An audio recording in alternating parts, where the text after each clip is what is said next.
to episode 547 of This Week in League. I'm Nate. And I'm Jay. And I'm Glenn. How you going, fellas? I'm fucking better than he you. Says, better than he says, he says, not after listening to fucking Glenny like bitch non-stop without taking a breath for 10 minutes fucking straight. Like I say, better than you cranky cunt. It's just a fucking...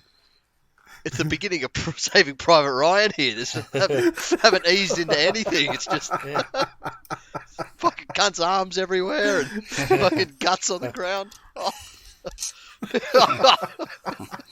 Fucking Nate sat there and everyone didn't pay him attention. Fucking God forbid. Shut the fuck up. Fantastic. Sick of your shit already. Listen, already implies that it's just kind of happened. let me count the years, you fuck. Look, you and I, Glenny, should not be fighting on this day of all days. Where we fight all days of all the days. A legend of my club, and someone who collected a salary briefly from yours, passed away far too young. Which club are you talking about, mate? Because I take offence. Oh, that's right. You're dead. Okay, no, you're right. Those dead club ones aren't stricken from the record, are they? The great man Terry Hill. That's offensive. Oh, that's all right. You and Norths. Like that. And I don't know. I don't want to fall into that Alanis Morissette trap of calling shit ironic. That's obviously not ironic. But here you go. But maybe ironically, the architect of the West Tigers being the fucking mess that they have been for the length of time that they have, by scuttling any prospect of the NRL having a draft. Well, I was going to say that was one of that's arguably the player that changed the game more than any other. I mean, if you ask people looking at, you ask sliding people who the player moments. is. Yeah, I mean, you ask people who's the player that changed the game the most. The last, not the last, but he'd be well down the list. But if you think about the ramifications, and all because, because this is the thing. Like a lot of people, some people, they remember Terry Hill for talking about the Dapto Dogs and everything on the Footy Show, and obviously great personality. Some people remember him for his Lowe's commercials, but some other people they remember him because the person that fucking brought down the draft, and because he didn't want to fucking play for East, and I think that can be applauded. And my Terry Hill memory is he was the first ever game at Brookie I went to, which was probably within the first 2 weeks of May 1994, just before I moved to Japan, and Manly were playing the Broncos, and they won by a strange scoreline. It was like 21-11. And the match-sealing try was scored by Terry Hill over in the corner on the hillside, running towards the family hill end, and that's really one of my only memories of the actual gameplay of that game was feeling the relief that the game was finally wrapped up through that try from Tez, and funnily enough, this is one of these guys who's passed away, and I haven't seen a single bad thing from any fan of any club. So I mean, he didn't fucking I'm not going to say it. I'm not going to sully Terry Hill's memory by talking about Dragons players. I was going to say you'd have to pull a pretty fucking long bow. Yeah, But yes, way too fucking young. And I mean, this has been happening with fucking you expect musicians and stuff to die young because that's what they fucking do a lot of the time. And when you get into that era where it's people that you started listening to their music, they start fucking dying, and you go, geez, getting old. And what do you mean? Somehow that fuck. We passed the fucking 28-year-old curse fucking 2 decades ago. But that's what I'm saying. The musicians, you kind of expect them to die early, but when you start getting into the point where athletes that you were sort of watching in the prime, I remember, I was prime, he could be my older brother. I mean, he's not that, he's not fucking world away from us in age. Well, he was very young. Does your older brother travel solo to dodgy parts of Southeast Asia? Well, I mean, yeah, he's been doing charity there for multiple years, well documented. But sure, I mean, if you want to try and imply that he spent some time playing for the Dragons, you know, that's for you. But I've got a couple of Terry Hill memories. First one was 1992, where the Magpies stormed into the semi-finals in the top 5 of the New South Wales Rugby League Premiership. Going so well, they must have won the comp that year, right? Nope. I remember listening to the game on the radio with my father, and the commentators very early on said, Terry Hill, he got the ball a couple of times, and the commentator said, Terry Hill looks dangerous. He is the danger man for the Magpies today, and Newcastle are going to struggle to contain him. Newcastle went on to win that game 21 points to 2. And that was the end of the Magpies in the semi-finals that year, and pretty much every other year after that. My other memory was a story that I was told by a gentleman who was a teammate of Terry Hill's in the very early days of the West Tigers, and was previously a teammate of Timothy Brasher, who played for the Balmain Tigers. And Tim Brasher returned to clubland after being away on a kangaroo tour, and had a little bit of a story about Terry Hill having roomed with Ian Roberts. And the boys were about to go down to the bar. Terry said they went back up to their rooms. They just needed to grab their things, and they were heading out. Terry Hill goes into his room, quickly grabs his things and runs out, shuts the door, and proclaims that he's fucking some bloke in there. He's dead set fucking some bloke. It was a great tale. I remember it vividly. And so that story was broken. I remember when he ultimately came out. It was when I was in Japan. So it would have been like probably sort of mid to late 95, I reckon. And yeah. So yeah, several years. But I remember Terry Hill as one of the first players for the Magpies that was like sought after by other clubs, if you know what I mean. Like a gun player that obviously didn't stay at the Magpies very long and went and played for Manly. And then the first time Arco waved a fucking checkbook in front of him, over he came. Exactly. and obviously fulfilling the destiny of every good West player. In years before I realised how that worked, that had happened to plenty of other players before. But for me, I remember him being, as they say, a strike centre. And I was like, this guy, he's going to be great. And lo and behold, he's put in a Manly jersey not a few years later. So, and Glennie though, and he was great. Yeah, no. So you weren't wrong, mate. You weren't wrong. No, I rarely am. I rarely am, Nathan. And then after he went to your club again, he left, and he was supposed to go to South, but he had a groin injury, so he was out for a long period of time, and that basically encompassed that entire year. He was supposed to be at South, and then he went back to Manly right at the beginning of the Des resurrection in 2005, and back to the finals and everything. So a legend to the end. Yeah. And fuck me, 52 is way too young. Yeah, you know what? That's for anyone, not just the fucking. That's 5 years. That's 5 years away from me. I'm not sure I'm ready to. This is what I'm saying. Is like he could be our older brother. I mean, we're close enough in age and striking distance, where it's way too fucking. It's way too close. You could be my older brother. Oh, I could. Jeez, I would have fucking flogged you. Yep. Fucking endlessly. Plenty of times. Plenty of times. I wish that you hadn't made it to the age you are now. I'll be honest with you. So. Excuse me. It's very, very hostile. Very fucking hostile. There we go. Where we should be united in our 14 in our years straight. We should be united in our grief. And it's funny because then the West Tigers obviously have a game this weekend, as do we. Which team do you think is going to honour the great man Terry Hill? Not mine. Traditionally, Manly do extremely well when they're honouring a deceased former legend.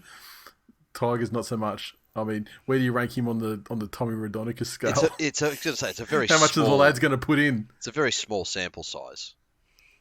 Like the Magpies and Tigers haven't had that many good players to actually have tribute. Well, now you're just piling on, and like there's some that they won't even like tribute. Like I mean, when God forbid, like Robbie Farah shuffles off this mortal coil. I mean, will they even mark it?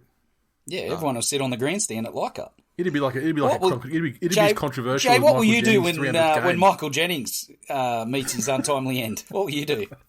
Will you go around handing out fucking tickets at fucking Penrith Park? I don't know. Try and scrub my fingerprints off the murder weapon.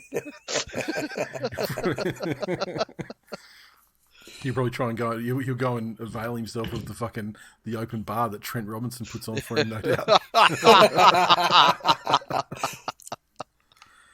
Oh, God. Oh, what else happened? Right. There was not much other actual news. Oh, there was the lawsuit, the Dogs lawsuit. Oh, yeah, so we probably should talk about that one too. It's very interesting to see how it's going to go. He's gone straight for... Like, it's clear that Jackson has gone for... He's trying to get money. He's like $4 million, I think, he's seeking. So that's... he knows that he's burned his... NRL career to the ground over this, so he's looking for forever money.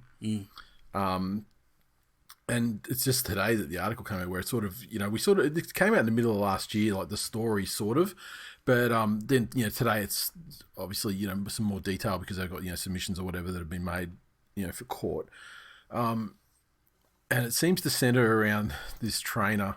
What's his name, like Travis Tormor or something and he's been formerly the Roosters. How did I know he was formerly? Yeah. How did I know he was formerly at the Roosters? Because Trent Robinson came out today defending him. Oh fuck! I'm not even fucking joking. I'm not even joking.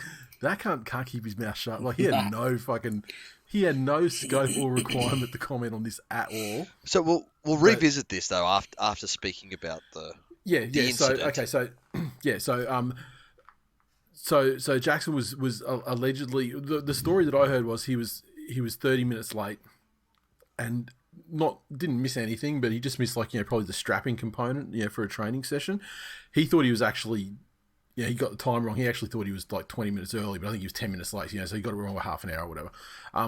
And after the session, the assistant coach then implemented like a Shark Tank situation, which is real. Like if anyone's done martial arts at all, I mean it's super fucking common. Like especially in like jiu-jitsu and stuff, where it's just like at the end of the night, someone is the fucking the piggy in the middle, and basically you're just rolling everyone rolls you one by one. So every they're usually shorter rolls, like a minute or something like that. Or 30. I think these ones are 30 seconds on, 30 seconds off. They said, and basically, so you're there, going back to back against a fresh guy every time, and it's the other thing that should probably be pointed out here is that the actual act of wrestling and the act of training for wrestling would be extremely common within an NRL club because of what they all do to try and manage the ruck. So it's not like I don't actually. He said it's not they're doing something they've never done before. Exactly. It's not like, well, hang on, you've now got to stand there and box everyone in turn, and boxing has never been part of any sort of training session before. Yeah, maybe that. I'm not aware of where the dogs do their training regularly, but in the documents and everything, it's saying it was at Smeaton Grange. So it wouldn't surprise me if it was at Robert Whittaker, like former UFC champion, at his place. I mean, because he's got a jiu-jitsu gym there in Smeaton Grange. So I wonder if that's what there's an association and they use it because there's always BJJ guys that are associated to do the training for the NRL clubs. Anyway, but that's beside the point. And so he's done the session, and I think it was let's say 30 guys. I can't remember exactly how many, but let's say there's just let's say it's a squad. So there's 30 guys, and he's had to go 30 seconds on and 30 seconds off, and he's obviously fucked at the end of it because guess what? That's the point. What fucking happens. Yeah. It is the point. I don't have anything wrong with that part, like the actual physical part of it, because from everything that I read, like, the players were, they were actually like not being like aggressively anti or anything during the whole thing, and they were getting berated for not being, don't help him up, don't do this, don't do that. And it was all this assistant coach who's like, even at the end, like, don't help him up, he was fucking late, he deserves it, blah blah blah. So afterwards, Jackson's had like a breakdown, blah blah blah, and got home and broke down, with his girlfriend or whoever, and that's where it's all come from. Talks about it, like the humiliation and all that sort of thing. My feeling is that, like, the physical side of it is, I think without the coach actually like saying, this is what you get, don't help him up, fucking he's a bit late, this is what, all that sort of stuff. I think that's the humiliation part. That's the humiliating part of it. You know what I mean? Like what the coach, the way the coach is directing people and what the coach has said. Rather, as opposed to the actual. Well, yeah, do this. Okay, boys, he's taking his medicine. Help him up, get him into the showers. Yeah, exactly. That should have been the end of it. And I think with a different attitude, I think he would have reacted better on the back end of it, and it wouldn't have become a thing where because the whole idea for the coaches and everything, you're not supposed to be fucking tearing cunts down to the absolute fucking base of their fucking internal selves. Yeah, I mean, you're supposed to be building people up. This is building the but the way that he actually said afterwards with his words, how he separated him and still kept fucking like kept him separate and don't that's I think that's like the opposite of fucking team building. It's the opposite, what I mean? Like, and whatever Trent Robinson, I don't know, that guy has no fucking business. And like, and I guess, and Seraldo didn't have a problem with it either, though.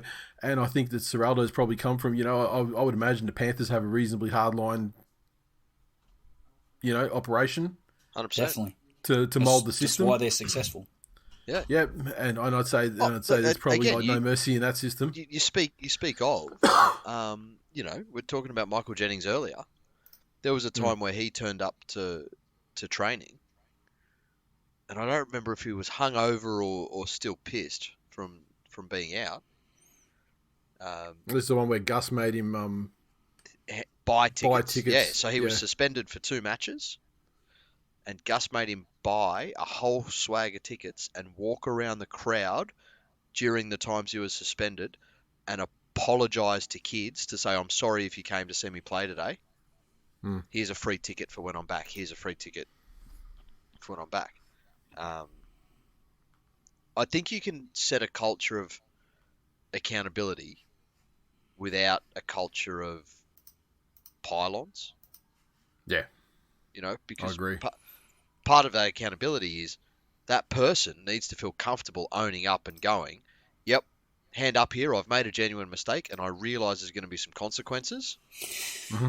And I face these consequences to get back into the good graces of the group. And the group goes, well done. You took your exactly. Exactly. You don't do this every week. This isn't a systemic issue with you. You've made a mistake and you've fucking made up for it. We like you even more now. Yep. So what's Trent Robinson's score this year? I don't know. Michael Jennings. He had well, they had round 1. He had Spencer Leniu. Leniu. So yeah, he had that one, and then he's had a couple of Michael Jenningses. 3 strikes. Yeah, Oh, there's this one. I feel like there was another one though. What are we missing? There must be another one. Anyway, I think look, There's at the been, end of the there's been day, some strange rants about refs. Yeah, I guess. But look, at the end of the day, like,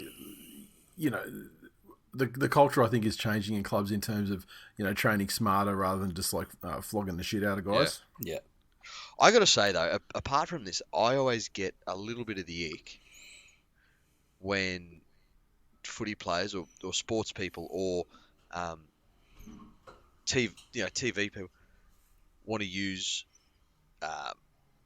other laws or labour laws to try and get something. So I respect the fact here that he's just gone straight for the fucking hardcore deprivation of liberty. He's gone straight to the fucking psycho. You know, he hasn't called it workplace bullying or fucking something like that.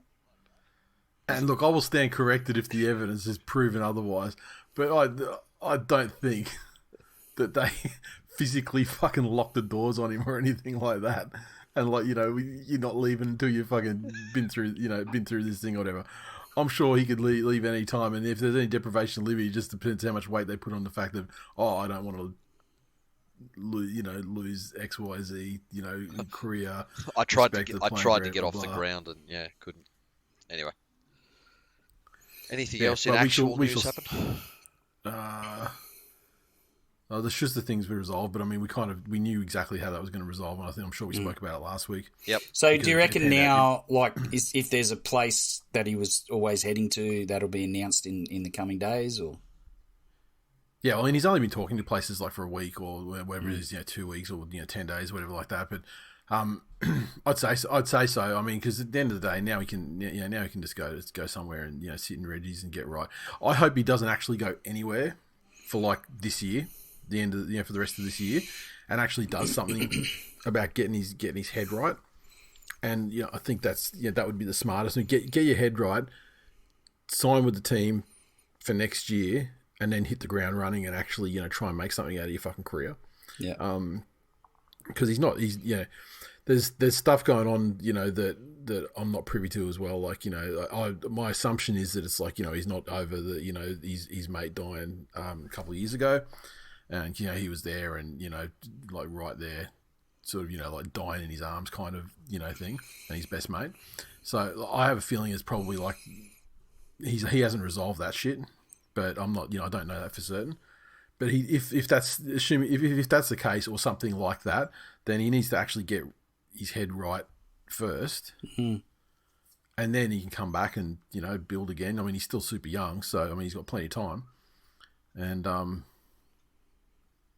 or fuck off to England, like where there's the spotlight and isn't on him, from over here, like whatever pressure he felt from around here. Then that's not going to be nearly as much over there. Yep. So maybe and also like let's face it. I mean you can play Reggie's here and dominate, or you can go over there and dominate. Come back with a man of steel. Name his price again. And a wad of cash. Yeah. That's it. And a wad of cash. That's it. Speaking of age and too young to do things, Dale Finucane's retired. How old is he? 32. Because he looks like Big Nog. He is closer. At the end of his UFC career.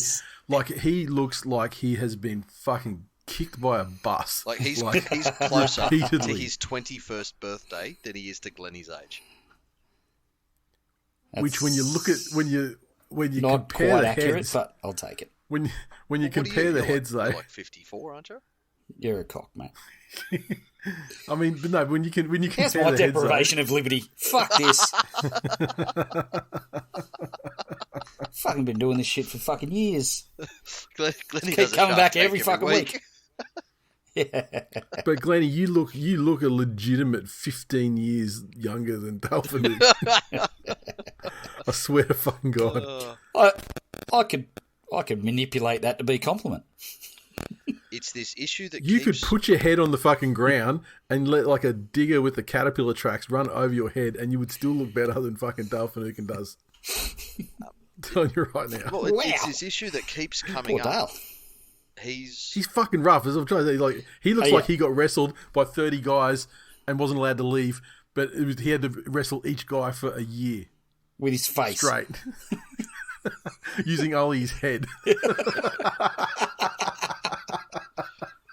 The issue that keeps coming up. He's been advised to retire by, what does it say? 2 independent neurologists, as well as 2 neuropsychologists. Okay, so it's probably NRL physio. Repeated concussions. How long does this go? I can't stay mad at you, Nathan. Where does this end? What? With Dale getting a facelift. Dale Finucane getting home and murdering his family in a CTE rage. Is that what you're talking about? No. Or are you talking about something else? What is Okay. it? Did the NRL draw a line in the sand now and say that all data says this is dangerous sign this waiver to fully indemnify us in the future? Are they forced to change tackling techniques? Where does this go? What are they going to what are they going to change the tackling technique? They already penalise anything that can, Well, this is the thing though. Okay, so sure, you penalise the head high contact and everything like that. Great, but there's nothing to stop people who are like to the minor extent Jake Trbojevic, or to the extreme extent like Steve Matai, who hits you with the fucking completely legally around your midsection with the same sort of whiplash of a fucking car accident. That's a whiplash though. That's not a CTE risk. But it's also your brain's bouncing around your head. When your head's fucking snapping back, that's exactly when your brain's bouncing around. No, it's the knock and the vibrations from the knock. That's the issue. It's the brain bouncing off the inside of the fucking skull. That's what it is. But again, what do they do? Do they change like say there's now a target window of only the torso or the legs, or? Yeah, but that's but that's the thing. It is anyway, isn't it? You can't hit someone in the head. Or sorry, that penalise you, suspend you, whatever. Lower. Are you talking like below the chest or something? Yeah, so that standing tackles are now illegal. Yeah, because that's the issue. And you make offloads illegal because otherwise it's a free offload every single time. Maybe that's the attacking Can't football they want arms. to see. Volandis loves fucking tries. Yeah, I don't know. I feel like if the players had little tags hanging off their shorts, it's a sponsorship opportunity. Just fucking pull those off and call it a tackle.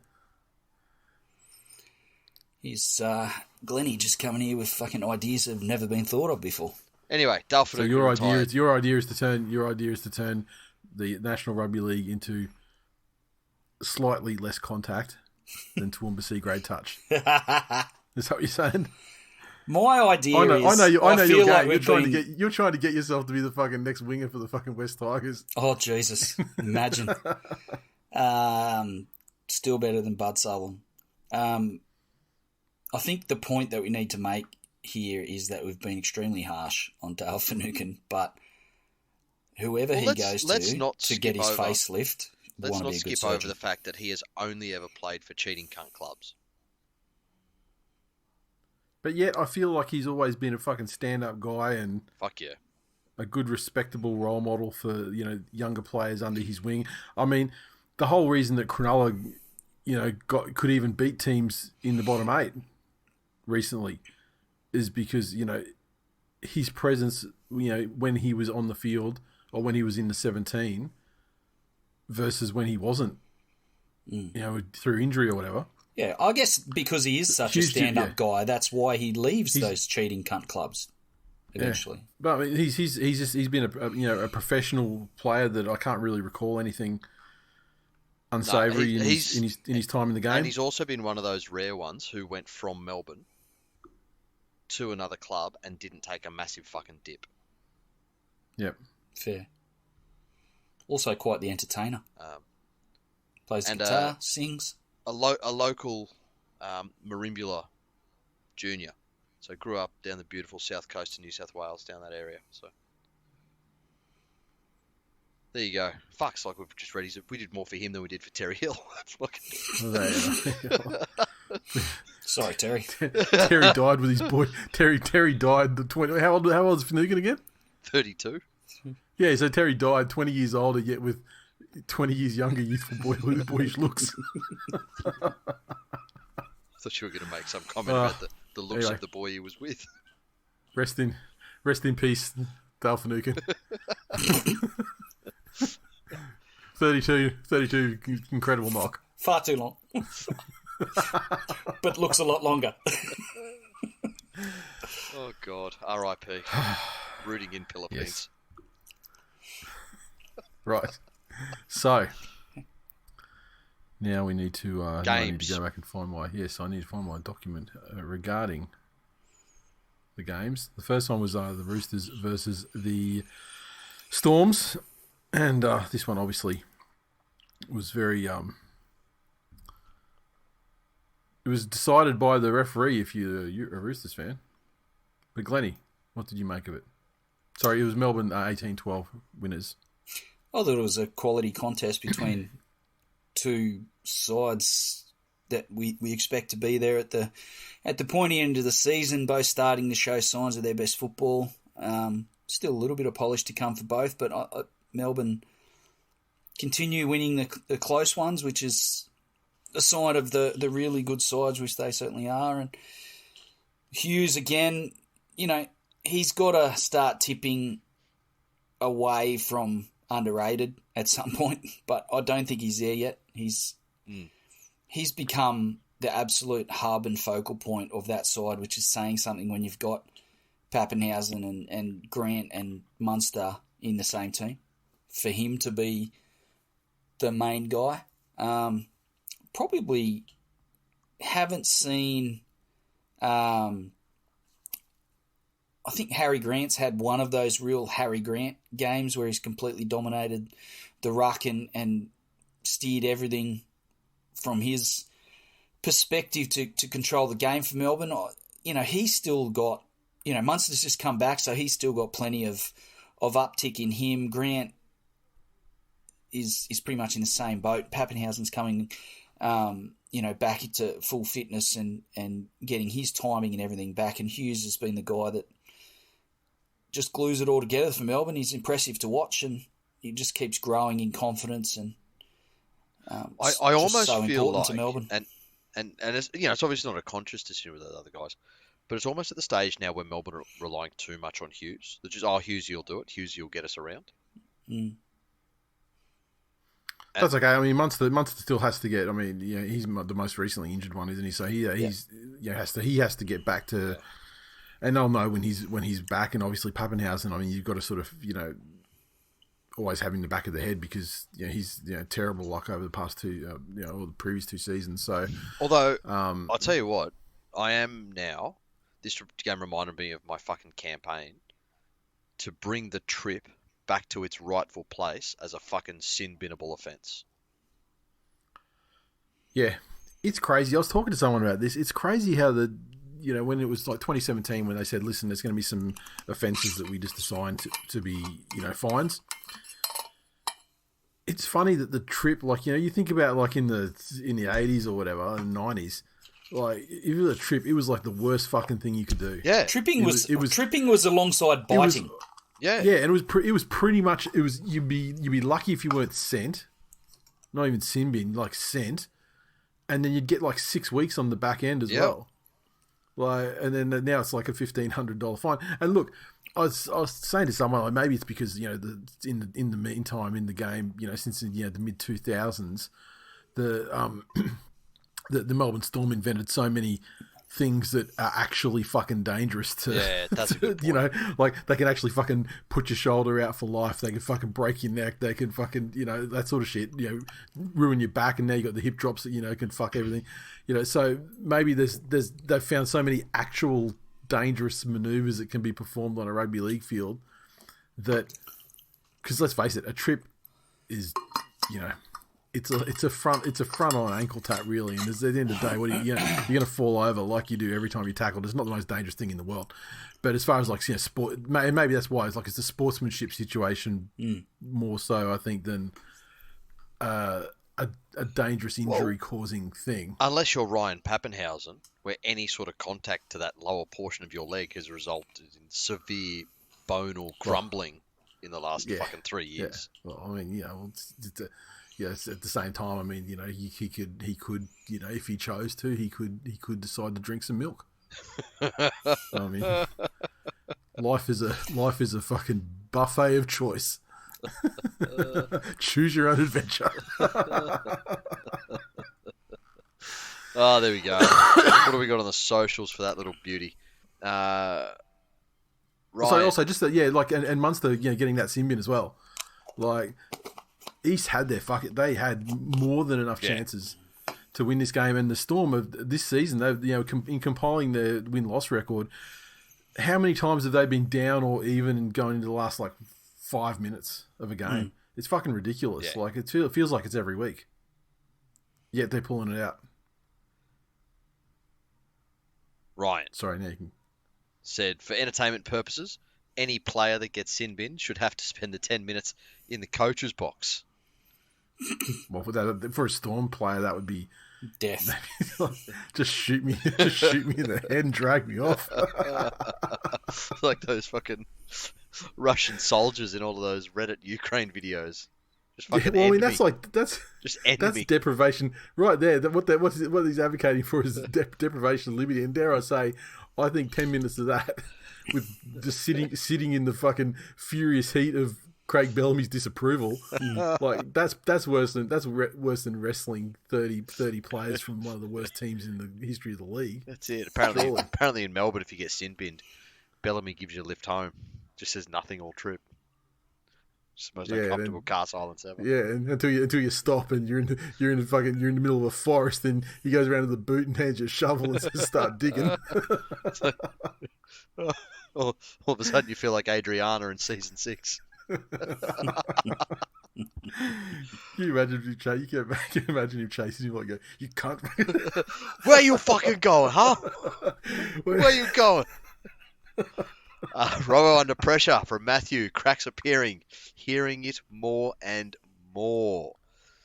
Bethany, pretty happy with tonight's game. Storm's attack isn't quite there, but it's building, and the defense and effort has been top notch. If the spine can stay injury free, they're a genuine shot at the premiership. Bennett, as a footy fan, is there anything worse than losing on Thursday night footy? It sucks to suck. Yes, you do. Tim, some genuine comments here. So much to take away. Nothing new, but here are some thoughts. Roosters' attack looks shaky, stilted, way out of sync. Way too inconsistent.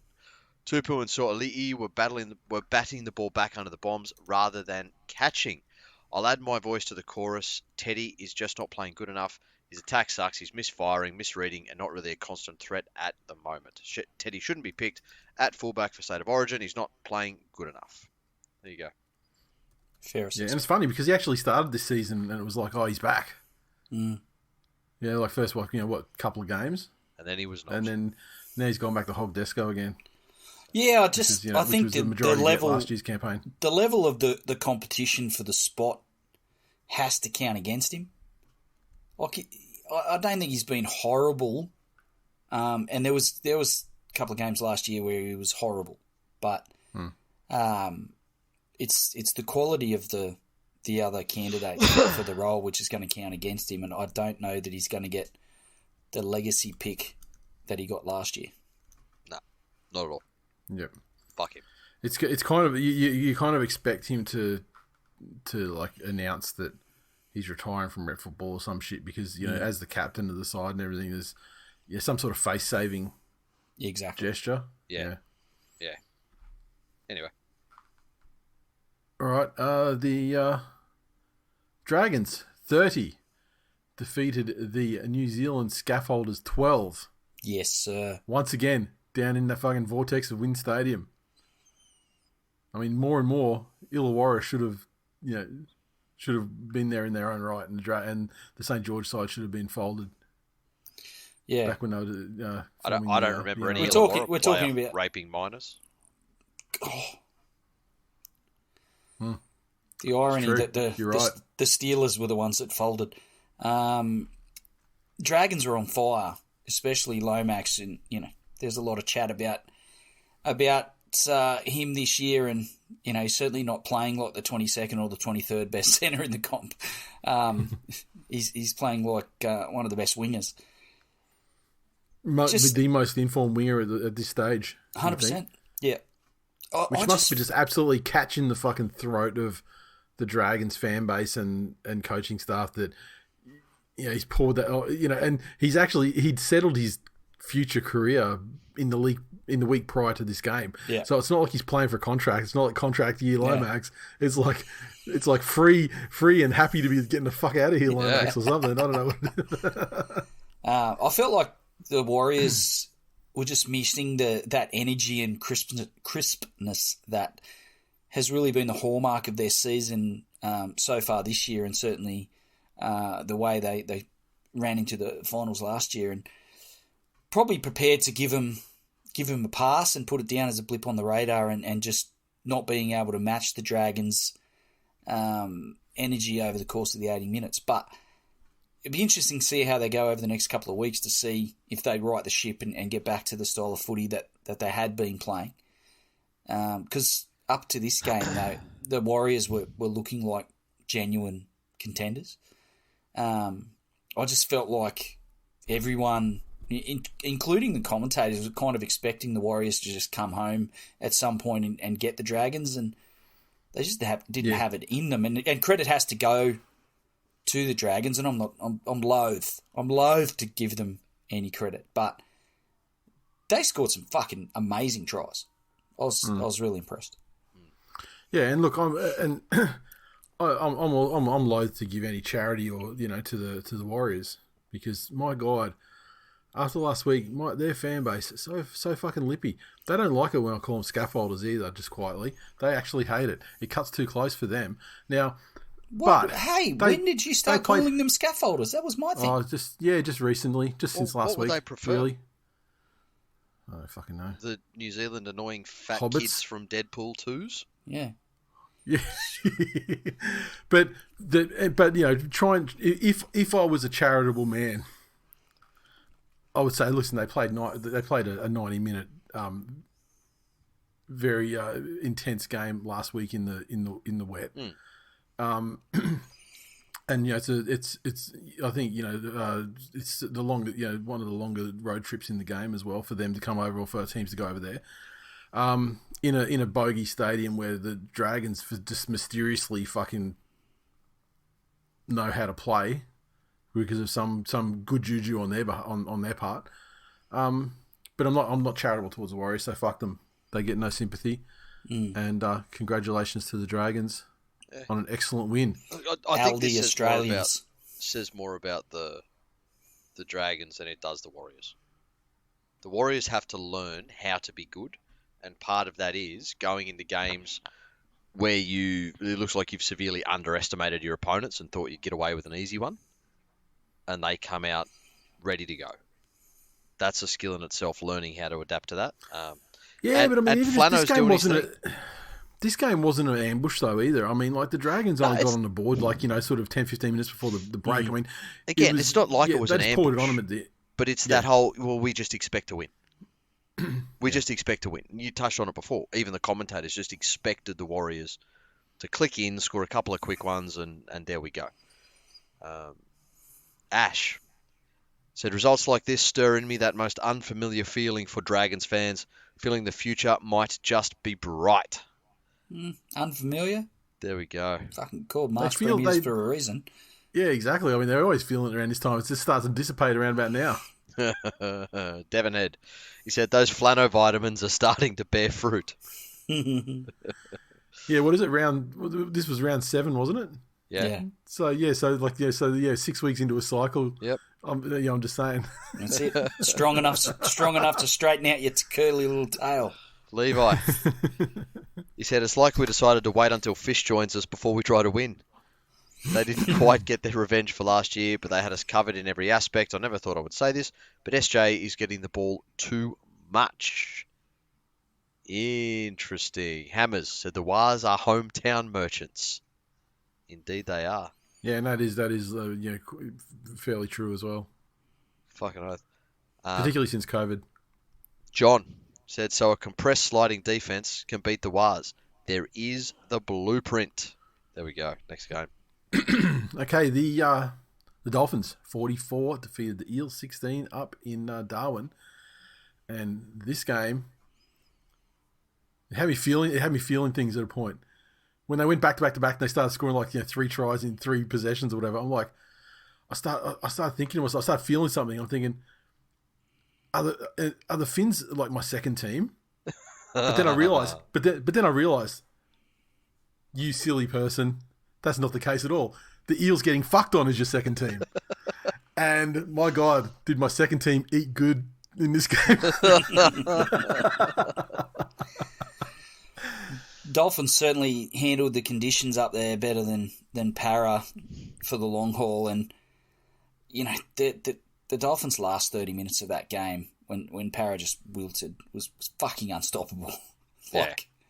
It was impressive to watch. It was entertaining, and they were scoring so much. I couldn't go from watching the game and look down to go on Twitter to say something about the Eels, and look up and there's another one.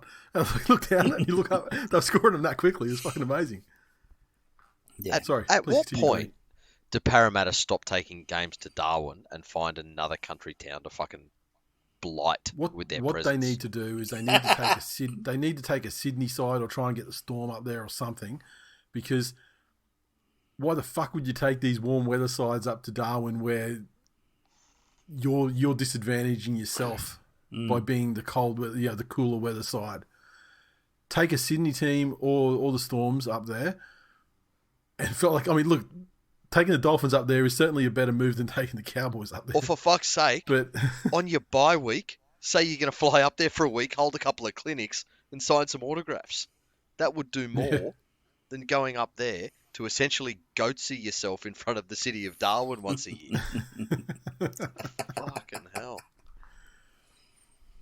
Does Brad Arthur survive the season? well, he only just didn't he just extend like last year for a couple of years? He did, Was it but last we season? all... He'll get a pass because Moses is out. Yeah, he's got an excuse for now because I think Gutho, he's a little bit lame in that game as well. I think he looked like he was on one leg at one point there. And yeah, they don't, really.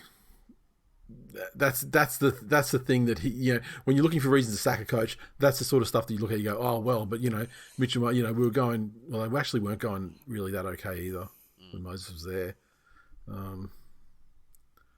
Look, I mean, I'd like to see him sacked. The reason why is because that would install Trent Barrett as a caretaker. There you go. which fits wonderfully with my policies of Trent Barrett coaching other teams other than mine. So I'm going to say he doesn't get sacked. I think there's the thing, this year there's some real contenders for getting sacked, but there's kind of like the excuses that could be made, or reasons that could be put forward that why it wouldn't happen until the end of the year. Are coaches under pressure though? Because you look at the shit. Ricky Stewart's never going to be under pressure. It's Dez's first. He's been under pressure and he got out. I mean, Ricky was under incredible pressure last year. Remember? No, he wasn't. But then. No, he fucking. But yeah, he got through it. I put it to you that he was under as much pressure he's ever going to be in Canberra, Which is almost none still. last year. Yeah. But Dez has got to be under pressure. But you go, well, that's it's first exactly. year. Not my Tino's out for the year, squad. blah blah blah. Fafita's been Yeah, out. exactly. Yeah. Yep. Who else though? Well, I'd say that Trent Robinson is he's not under pressure yet, but he's building up to that point. I think the Roosters and the Cows are about the only teams that are underperforming. Yeah, and like Cows will be fine. Exactly. Payne will be fine up there. He's not going anywhere. Liam, 2 weeks in a row, the the opposition's chat. first try comes from a big front rower running over Nicarima on the try line. Set up better. Dolphins. Yes, Andrew. Dolphins scored their first try with Gutho kneeing the Dolphins winger in the chest. Gutho, get up, get up. Dolphins don't mind if we do. Yeah, that's fucking great. I think he called him a snowflake or something. Fucking hell. Which just makes him even more punchable and hateable than usual. It's just another exhibit in the case of how's don't this? Don't ask us why fucking people hate Gutho, you retards. How's this from Grover? Nat Geo showed me the Dolphins pack rape. Fox Sports is just Nat Geo with Denker rub. That's like almost too funny and good for him. If we didn't know your limitations, who's ghostwriting his stuff? Whoever he employed to ghostwrite his Facebook comments on a rugby league podcast group, it's amazing. Shout out to them. It's amazing what you can get done on Fiverr.com. I was going to say they're worth every fucking shekel on Fiverr. Michael, when Para and South suck, rugby league is the real winner. Damn straight. Lachlan, here we go. When will Para learn not to take a Queensland team to the Northern Territory? Yep. Take the Dragons or something. You got to take Canberra. You got to take a team that's or pick somewhere else. Let let the fucking Cowboys take the game to Darwin. Look, I give them credit for taking the game to 100%, places where always. don't see a lot of footy and stuff. Always. But if I'm North Queensland, I'm beating down the NRL's door, going, excuse me, these cunts lose every time. Fuck them off to somewhere. I don't know, Glennie. What's a shit New South Wales town you don't like? That's the equivalent of Parramatta. Penrith.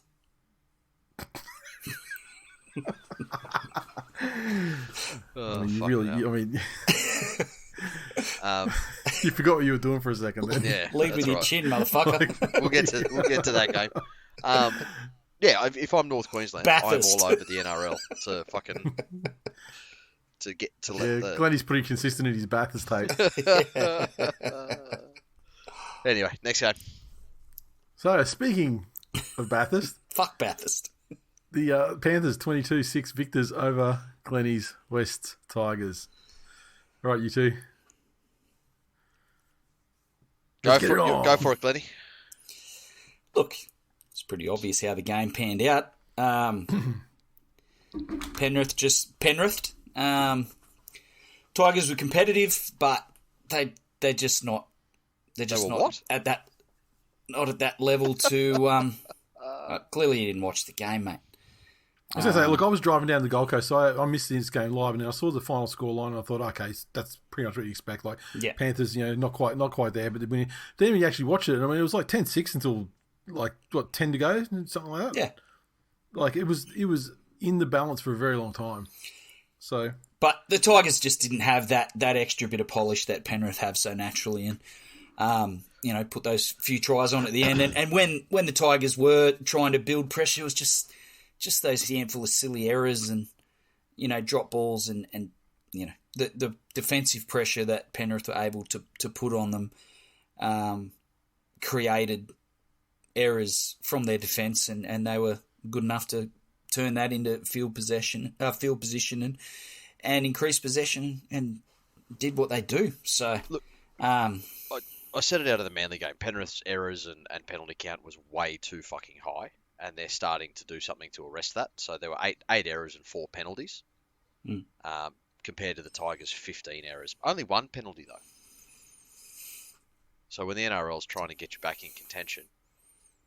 Oh fuck! Why would the Tigers be the narrative team? They're the mean team. You've been telling me this for years. I put it to you that it was a low penalty count anyway. It was only 4-1, yeah, and that was because it was the referee, getting his opportunity, and he didn't want to blow the pee out of the whistle and get demoted immediately again. So correct. That is exactly how it went. No one has said the words Wyatt Raymond in regards to talking about this game. You know who did fucking complain about the refs after the game?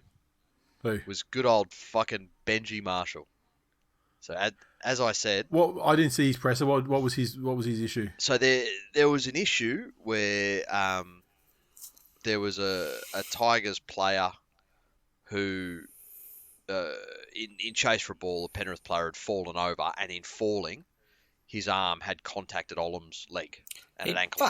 He ankle tapped him. But there was also Then there was the case of the fucking Tigers player attacking the leg of the kicker that also went completely unnoticed. And that's the thing that Benji's got to get his head around. You must pick your fucking battles, and you must have a clean sheet. If you're going to run at the referee for that, there can't be a worse example of something that is a fucking narrative penalty. It's not like the referee's going to come out and go, well, yeah, I missed that. I missed this one too. That, though. Yeah. No, after the fact. So it went on report, plays after the play. So it wasn't called a penalty, and he should have spent time in the bin if they were being consistent with the other calls for attacking the leg. So, I'm just trying to think. Oshay didn't go to the bin. He just got the suspension at the end of it and penalty at the time. And the other one with Lussick was Freddie Lussick was in Reggie's the week before. I think he got a straight send off though. Fucking hell.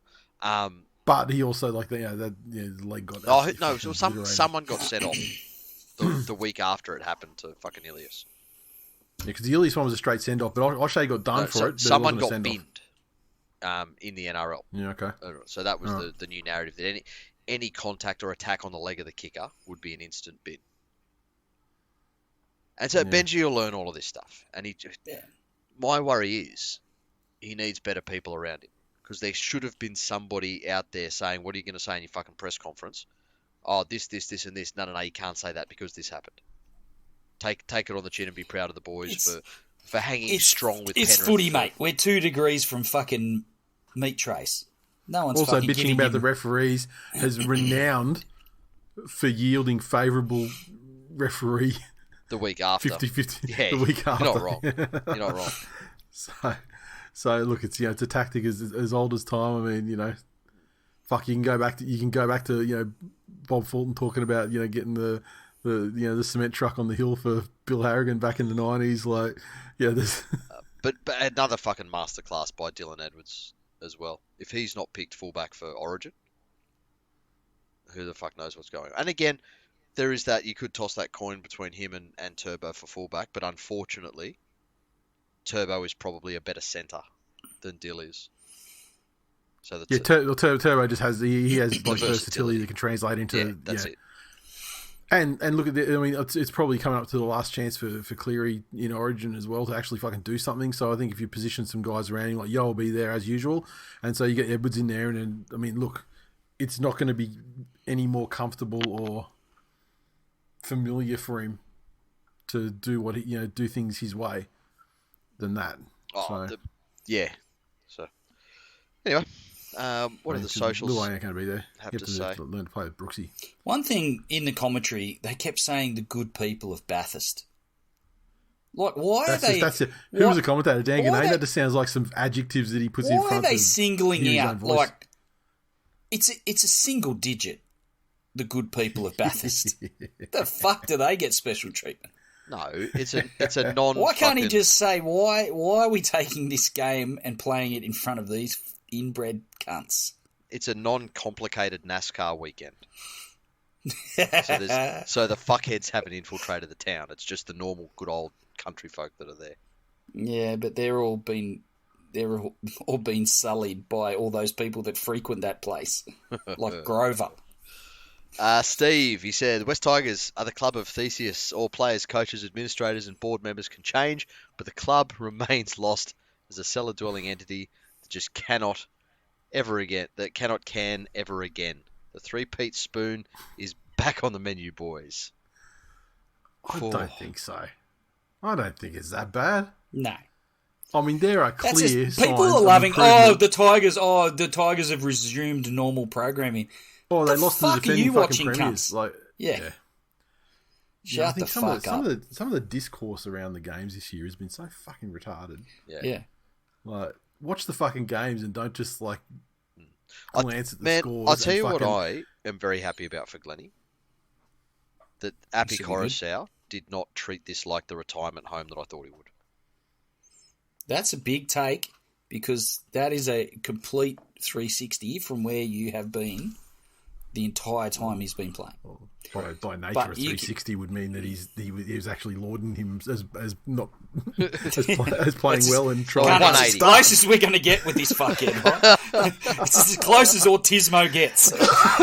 But he was trying his little fucking adultering heart out in that game, and it's to do what it he does against, every game, mate. Pay more attention. To do it against the club that fucking cast him off and continued to higher successes without improving, that he was absolutely irrelevant in the club. Mate, that's just silly. I'm that's joking, just Happy. silly. We love you. That's just silly. But you could see the pain in his eyes that he couldn't get it done. Like there were a couple of times, like right at the end of the game, there was a case where he'd gone out to play at Kenny's arm at dummy half. So Kenny's at dummy half and Happy's at marker. And 98 times out of 100, he makes that play. He plays at the arm, and it's a knock-on called, kills Penrith's momentum and turns it around for the Tigers. And he hits the ball instead and knocks on. So it's just those tiny little moments that weigh so fucking heavily on him. That's the sort of guy you need to improve that culture for the future. So he's a get. You've done well. I think Benji's going okay. He's exceeding my expectations. I agree with you.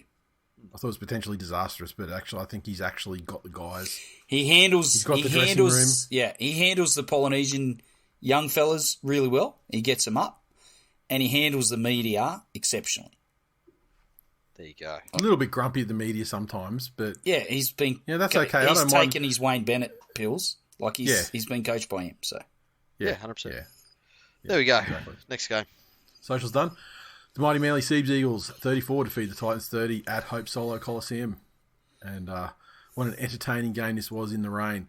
My God, what a cunt fucking weather on Saturday it was to be driving back. But I went down to this game because I am a great fan of my side, and whenever they're in reasonable driving distance, I will go. Glennie, you should try it. It's fucking great. It's really fun. If I could do whatever I can to be less like you, I'll fucking do it.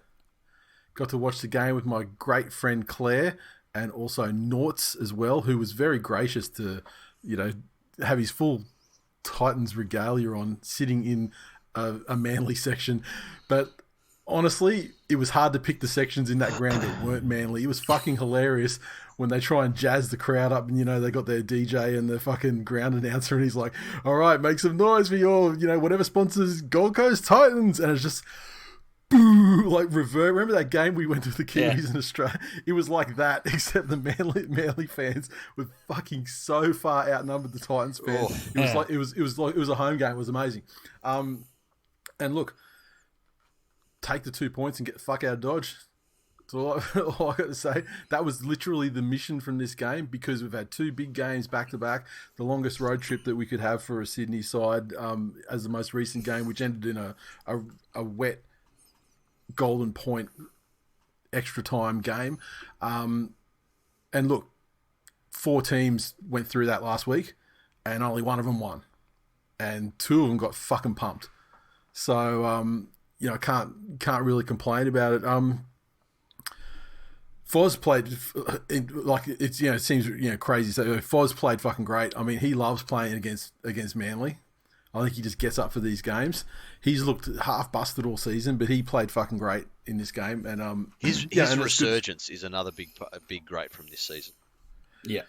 Yeah, exactly. So and obviously a revenge game for Des. So I mean, I wasn't happy with the closeness of it, but I mean, obviously it makes it more fun when you win at the end. But for a Des and Foz revenge game, 2 players that know the Manly players inside and out, and and what they're going to do and how they're going to play after such a long road trip and everything, I'm just really happy. And also down like 3 middles and a fucking edge forward as well for that game. And then if you want to throw Woodsy being in the side as another fucking black mark or a detriment to the side, because fuck me, he is a fucking detriment to the side. It's great that they actually dug deep, and the most pleasing part for me was the fact that the score didn't change for probably the last 25 plus minutes of the game. Once Manly got ahead that final scoreline, they actually did what I hoped they would do for the entire fucking game, and it was just get through the sets, no mistakes in positions where the Titans had, good field position, got to their kick, kick chase was good, and they just fucking locked them down. And then as a result, when they kept doing that, then what happened? Then the Titans started dropping it every time, sort of around their 40, around 30, 40, and then so Manly, they had a couple of tries disallowed. One of them should have been given, that would have really sealed the game. But the way they controlled it for the sort of last 25 minutes of the game was, a good part to finish out. But yeah, I'm just happy to get the 2 points, because it's a fucking trap game with ambush written all over it. And and look, they were improved signs from the Titans, just in terms of their energy and just application for because like that Raiders game that they had last week, they were kind of out of it, and Raiders dominated them in terms of field position and just couldn't score points to give them the flogging that they probably should have. Yep. And then they sort of came back late and got on that wave at the end and came back late and forced it into extra time. Yeah. But this game they were up for it the entire time, and they really only started losing their juice towards sort of the last 10 minutes. I started feeling pretty comfortable, even though the margin was less than a try. I started feeling pretty comfortable sort of in that last 10 minutes, because you could just see that we were settled into a grind, and we were just happy to get through our sets and just boot it in the corner and repeat. Great game from Tommy, and I mean, like a great game from Tommy. It felt like he was it felt like he wasn't dominant, but then you look at the the stats, and like 2 tries and X amount of line breaks and X amount of tackle busts and 200 meters and everything.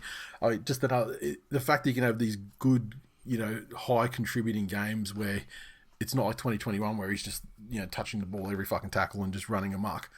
It's just good to see. Daly was I didn't think it was a great game for Daly, and it was just these things of just just inches. Like there was a couple of kicks where he was kicking on the last tackle, and it was just that sort of 1 foot too deep, so the Titans player, receiving could just get their heel on the line, sort of thing, and then earn a 7 tackle set. Just a couple of things like that were off. A good return for Saab, but now he can actually build his combination with Garrett because they haven't had the chance because they were broken up in round 1 in Vegas. And Tommy TWiL, fucking great. He was actually the most important player. I think some of the tackles he made. He's good, man. He's good. That style of defense actually works if the players execute it correctly. And this is where you fall foul with guys like Jackson Polo who are allergic to fucking contact and that sort of thing. But Tommy TWiL, he when he comes, I mean, the idea is obviously for him to jam in, and then people like Turbo and that are sweeping around if it happens to get out to the winger to finish him off. But every time he jammed in, he fucking hit and stuck. And there was the best moment of the game for me was when it went out to Tanner Boyd and he just fucking smashed him like just in a ball and all tackle that you could hear around the ground. It was amazing. And he played really well. And look, I don't think he's a natural winger or anything, but he's played centre his whole life. Yeah, he took the high balls. Yeah, he defended well. The one knock I would have on him, he's not fast enough to keep pace with Kohler if Kohler makes a break. Like it's hard for him to keep pace to be put himself in a position to support. But also Kohler's got to fucking learn more about positioning his guy as well for those situations. But yeah, overall, it was great. It was a great evening. Absolutely stressful drive home in the absolute pissing rain. Couldn't see fucking 20 meters in. Fucking hell, would have been hairy, wouldn't it? Yeah, so it was just, I remember when I got home, because I got home about sort of, 10:30 or something, and I was just like, I was so exhausted just from watching the fucking red lights of the car in front of me to keep in the lane, because it was just like torrential, you just couldn't see shit. But yeah, no, it was great, enjoyable time, good to see Norts, great to see Claire, and great people. I don't know why the fuck they'd waste their time hanging out with you, but anyway. Norts is so gracious too. Such a gracious in defeat. Scott said the antidepressants are not working. Well, yes, unfortunately. Winston. I just want to say, like to Scott and to other Titans fans that we know, I am actually becoming increasingly alarmed that their default way of venting on social media after a Titans game is just fantasizing about all the different ways they can kill themselves. Well, like it's actually like it's getting to the point where I don't find it a joke. I'm actually worried about you motherfuckers. Well, what's your line? Your mental health is not tied to the action of meat puppets. Well, yeah, I mean, but obviously there's is very significantly the case. Remember. Winston said, while this game was on, I was sitting on Seminyak Beach under a Sea Eagle kite. Just like Balinese ingenuity, Manly was always going to win, but on review, you wouldn't bet your house on it. Jesus. There you go. Tommy Turbo doesn't know how to jump to contest a ball. Interesting. Matt, 2-game losing streak from the Eagles, but somehow have nabbed 3 points. Interesting as well. Norts, Boyd scored a try, so he's locked to be selected for every game now. Sad face.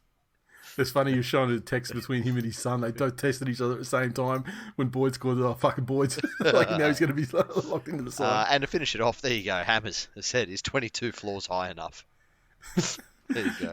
He had a sequence on Twitter of like multiple tweets. It was just like, about how his shotgun tastes like and all this. I was like, damn son. Next up, we had at Suncorp in the pissing rain, the Broncos 34 to feed the Raiders 10. Another flogging for a Golden Point side, and this one, the Broncos put on a fuck ton of points. Game was over as a contest by half time. Yep. And I thought the Broncos started perfectly and just kept coming. The Raiders just could never get into the game. They never got a look into it. And, Broncos just had their way with them. Walsh, again, every game he plays, he has his moments, and he certainly had a few in this one. And I think the Raiders are probably, like you say, tough game for them last week, trying to back up and couldn't put it together. I took that one up to experience, and I've been impressed with the Raiders in large part this season. This is probably going to be a bit of an anomaly. The end of them. No, I don't think so because they got an injury. So. Because now fucking Fogarty's out. Fogarty's gone. Yeah. So I put it to you that that's it for this season. Okay. Well, look, at the end of the day, fuck the Raiders. I don't care. Just move them to Bathurst, where they fucking belong. Look, in the second half, they had so many opportunities to score, and I mean, the Broncos would never have let them back into the game to actually have a chance at winning it. But they did bomb a lot of opportunities to make this final scoreline a lot closer. And whether you put that down to the Broncos, like the conditions were fucking terrible, but whether you put to the Broncos sort of developing a match-winning lead very quickly in the first half and then sort of just backing off a bit, or the Raiders actually finding genuine holes to exploit, it's up for debate. But Reece Walsh is like true rocks and diamonds, and it's not like in the Manu Vadavai way. But like where it's you never know from week to week. I mean, Reece Walsh is like every single week he'll do some a couple of spectacular things that'll probably lead to tries. Yep. And he'll also fuck up 2 or 3 other tries because of pass selection or execution or something along the way. So at the end of the day, he's essentially Indiana Jones. Like, have you heard that theory? That he's got like a little Asian assistant child. No. So Indiana Jones, if Indiana Jones didn't exist, right, nothing in the Indiana Jones universe would have changed. So like in Raiders of the Lost Ark, the Nazis get their hands on the Ark. Indiana Jones tries to stop them a bunch of times and delays them and fucks around with them and this. But ultimately, they get the Ark, they open the Ark, and they get their faces melted off by ghosts. And then ends up in a cupboard in a warehouse in the if Indiana Jones States anyway. If Indiana Jones didn't exist, that shit happens in about 15 minutes, and nothing else changes. So that's I guess if he doesn't exist, they don't find it anyway, and it's none the wiser. And still, that's what Reece Walsh is. Yeah. So, I think that's a new nickname, Indiana Jones. The best thing for this Broncos side, the better they do without Adam Reynolds or without a fit Adam Reynolds, the better they will be for it as a side, because the confidence they get from that, and the confidence that players like Mann and Walsh will get for being able to say, well, okay, well, we don't need him. That's going to be invaluable for them come the back end of the season, I think. And then he comes back in, and the combinations are fucked, and they just lose, and they're out. Well, look, again, he is an aging 7. So for him to be able to come back into a team and just know, okay, I need to inject myself here at certain parts of the game. I can go along and maybe reserve a bit of energy, let these young guys go on and take over for a 20-minute period here. And then if we start to get a little bit shaky, just get us back in with some territorial football. It's not a bad position to be in there. Do you think he sits back and watches these games and thinks, well, fuck me. Like, if they can plug Jock Madden in to my position on the field and win games well, how good am I? Like, how... Yeah, look, it's at the end of the year, no one's measuring their season success on how well they did against the Raiders. How about this Jockey Madden fucking Billy Walters half a spine, Glenny? Listen, the production coming out of those two guys. Well, so they've got a decent coach. I don't want to talk about it. Ben, as a Raiders tragic, I ain't mad. The young boys will be better for the run, especially with Fogg bowing out in the second half. That's what this season is all about. Jesus, given up already. What is that? That implies like this is a learning experience of a season, and we're not expecting anything. That's correct. Glenn, he said, we are average at best when challenged. Watch top teams run plays at speed, and it actually hurts knowing your team is Gammon. Raiders, unfortunately, is my team, and also that Gammon team. What the fuck is Gammon? Don't understand. Yeah, you never heard that term before in your life? No. Am I old here? Am I turning into Glenny? Do I need to Urban Dictionary Gammon? I tend to find it's a slang term, probably more in use with like indigenous people. rather than. So maybe you're just not.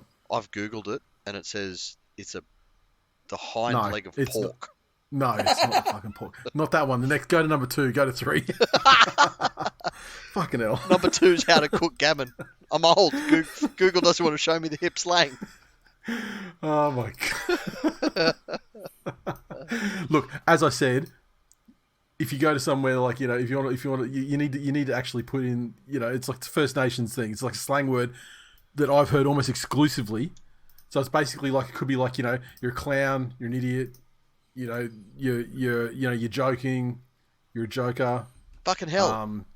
It's saying it's an insult. It's a pejorative popularised. Yeah, it's an insult. In British political culture since 2012. No. The term refers in particular to the colour of a white person's flushed face.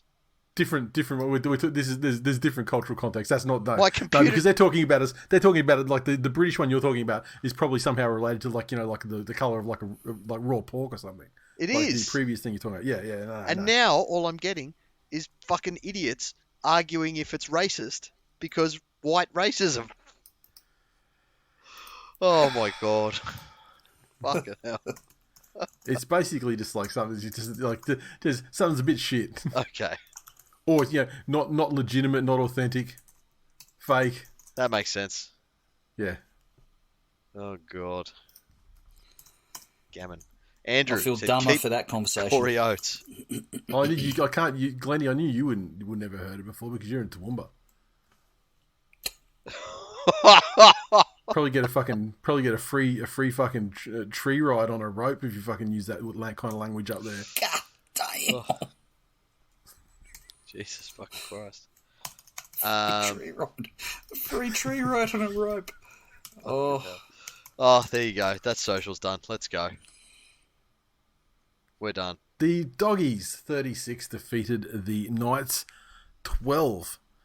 This one happened at Accor Stadium, and a dominant win for the Doggies to get their 3rd win of the season, and the Knights in disarray. Completely losing games they expect to win, and now you know that 10-game winning streak against predominantly bottom 8 sides that they finished last season with, and a surprise berth in the finals, it's looking more and more like a distant memory. Yes. Ponga should never have taken the field in this game, and he was done a disservice by his coaching staff. By signing a contract. Absolute liability. Is it true? Is it true that he said in the pre-match stuff that he was, you know, he'd be lucky, or, you know, he'd be happy if he made it to half-time? I did not. Something along those lines? I did not hear that. That's something that I heard that he said. I'm not sure if it was like pre-match interview or whatever, but yeah. So, and like, why the fuck? Like, look, this is the thing. Players are fucking brave, and they're very team and they're very team centric, and they want to, and like, players want to play, right? Yep. So that is why you have educated, qualified medical staff and coaches with the final say on these matters, to take a fucking dumb, brave player who's going to play if you let him, and say, no, mate, you got a fucking, whatever, the hip injury or whatever he went into the game with. No, mate, you're sitting out this week because you are injured. Exactly. But, you know, they extended Adam O'Brien, so, I mean, I guess they know best.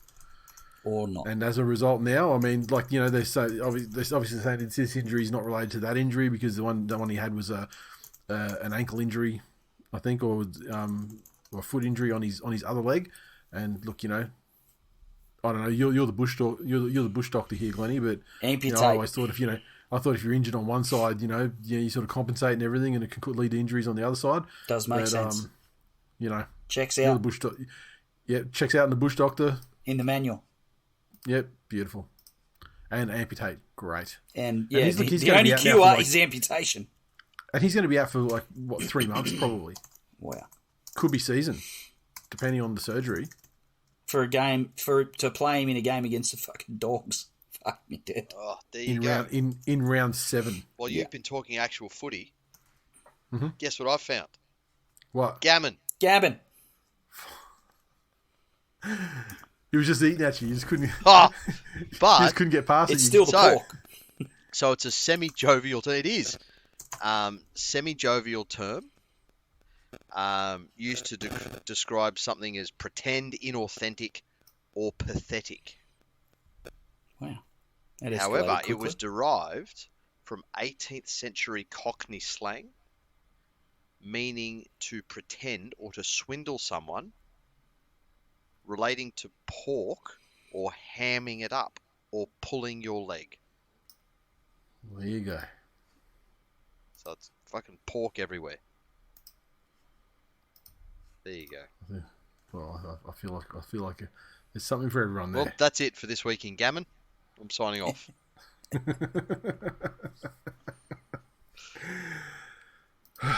I want to call it Gammon this week. That's going to be the name of the episode. There we go. And people are going to be like, "What? What?" And they'll Google You'll find out. Well, no. This is the thing. Everyone, like me, everyone's going to know exactly. Like everyone's heard it 1,000 times. I can't believe you haven't heard fucking like Latrell say it at halftime or something. Like, I mean, honestly, it's not like this. It's not this hidden fucking and again, secret like, thing. Considering everyone I grew up around and all that, I should have heard it, but I haven't. Yeah. Stunned.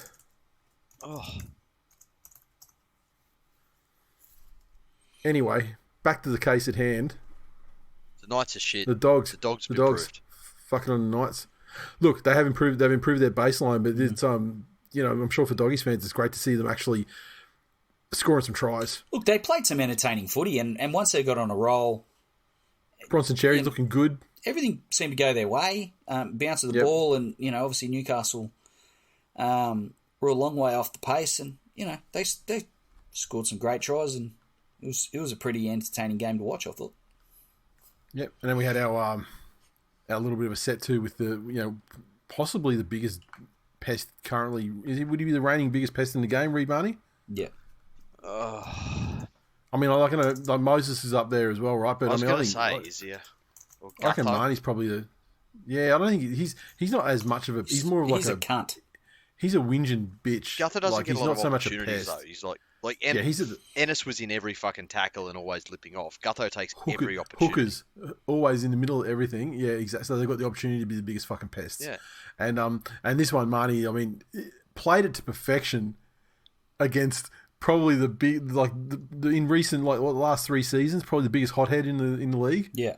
In Hetherington. Yeah. I mean, it was funny. Like when where was he? Was he first at the Dogs and then you guys, or?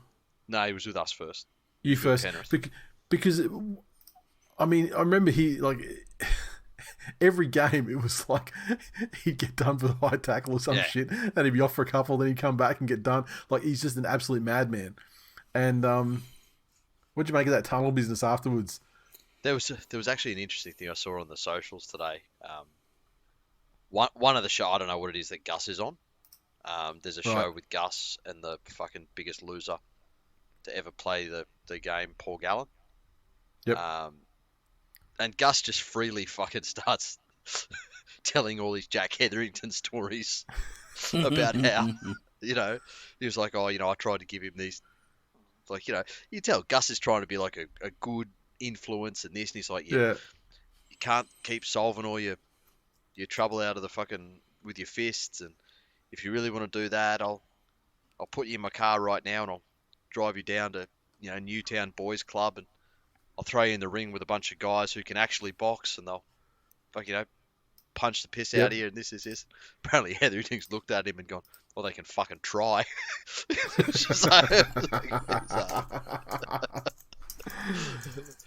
Nothing like a man with confidence. I would have expected. I would have expected Hetherington to.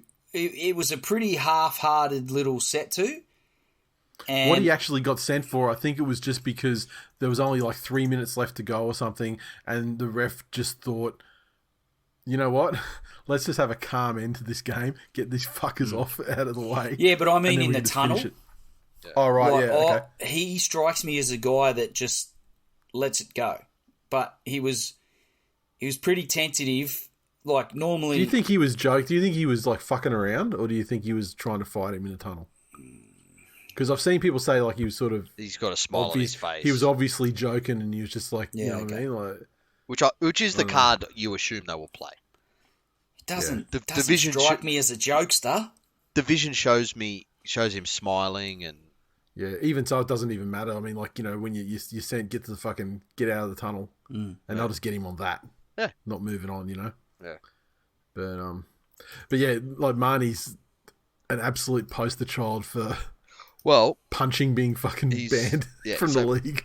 He's copped his suspension. There you go. He's copped a 1-game suspension, contrary conduct. Yeah, that was Hetherington. Yeah, and I certainly don't think Marnie should have been suspended. I mean, like he wasn't racing. It wasn't like a Battle of the Brookie thing where he was racing in a willing participant. I think he had his head down, was walking back to the change rooms, and I think he was surprised to be confronted by him. To be honest, there you go. But while I take Marnie's side in the tunnel altercation, I think someone needs to fucking there's someone who hasn't had that tasted his own teeth before. And it shows. It really fucking shows. But look, good signs for the doggies. Definitely. Finally, some improvement, and the Knights in the mud. I don't know what they can do with a significant period of time without Callum Ponga. No, I think they're fucked. And I saw today there was a story that Hastings had a fight at training with Price today. Oh, fuck. His halves partner. Potentially. Look, I feel like the West Tigers are like the only fucking side that he didn't do anything there, did he? No, he was a golden boy. He shone there. It's like that and wherever he was in England. Although, is that he was moved on from the Tigers. Was he saved by the fact that the Tigers had so much other clickbait-worthy shit going on that he just wouldn't have fucking rated a mention? Yeah.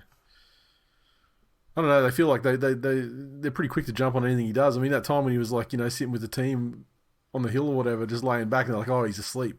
Made a story on Vossi or someone in the commentary, and he gets on Twitter and arced up. What's fucking not?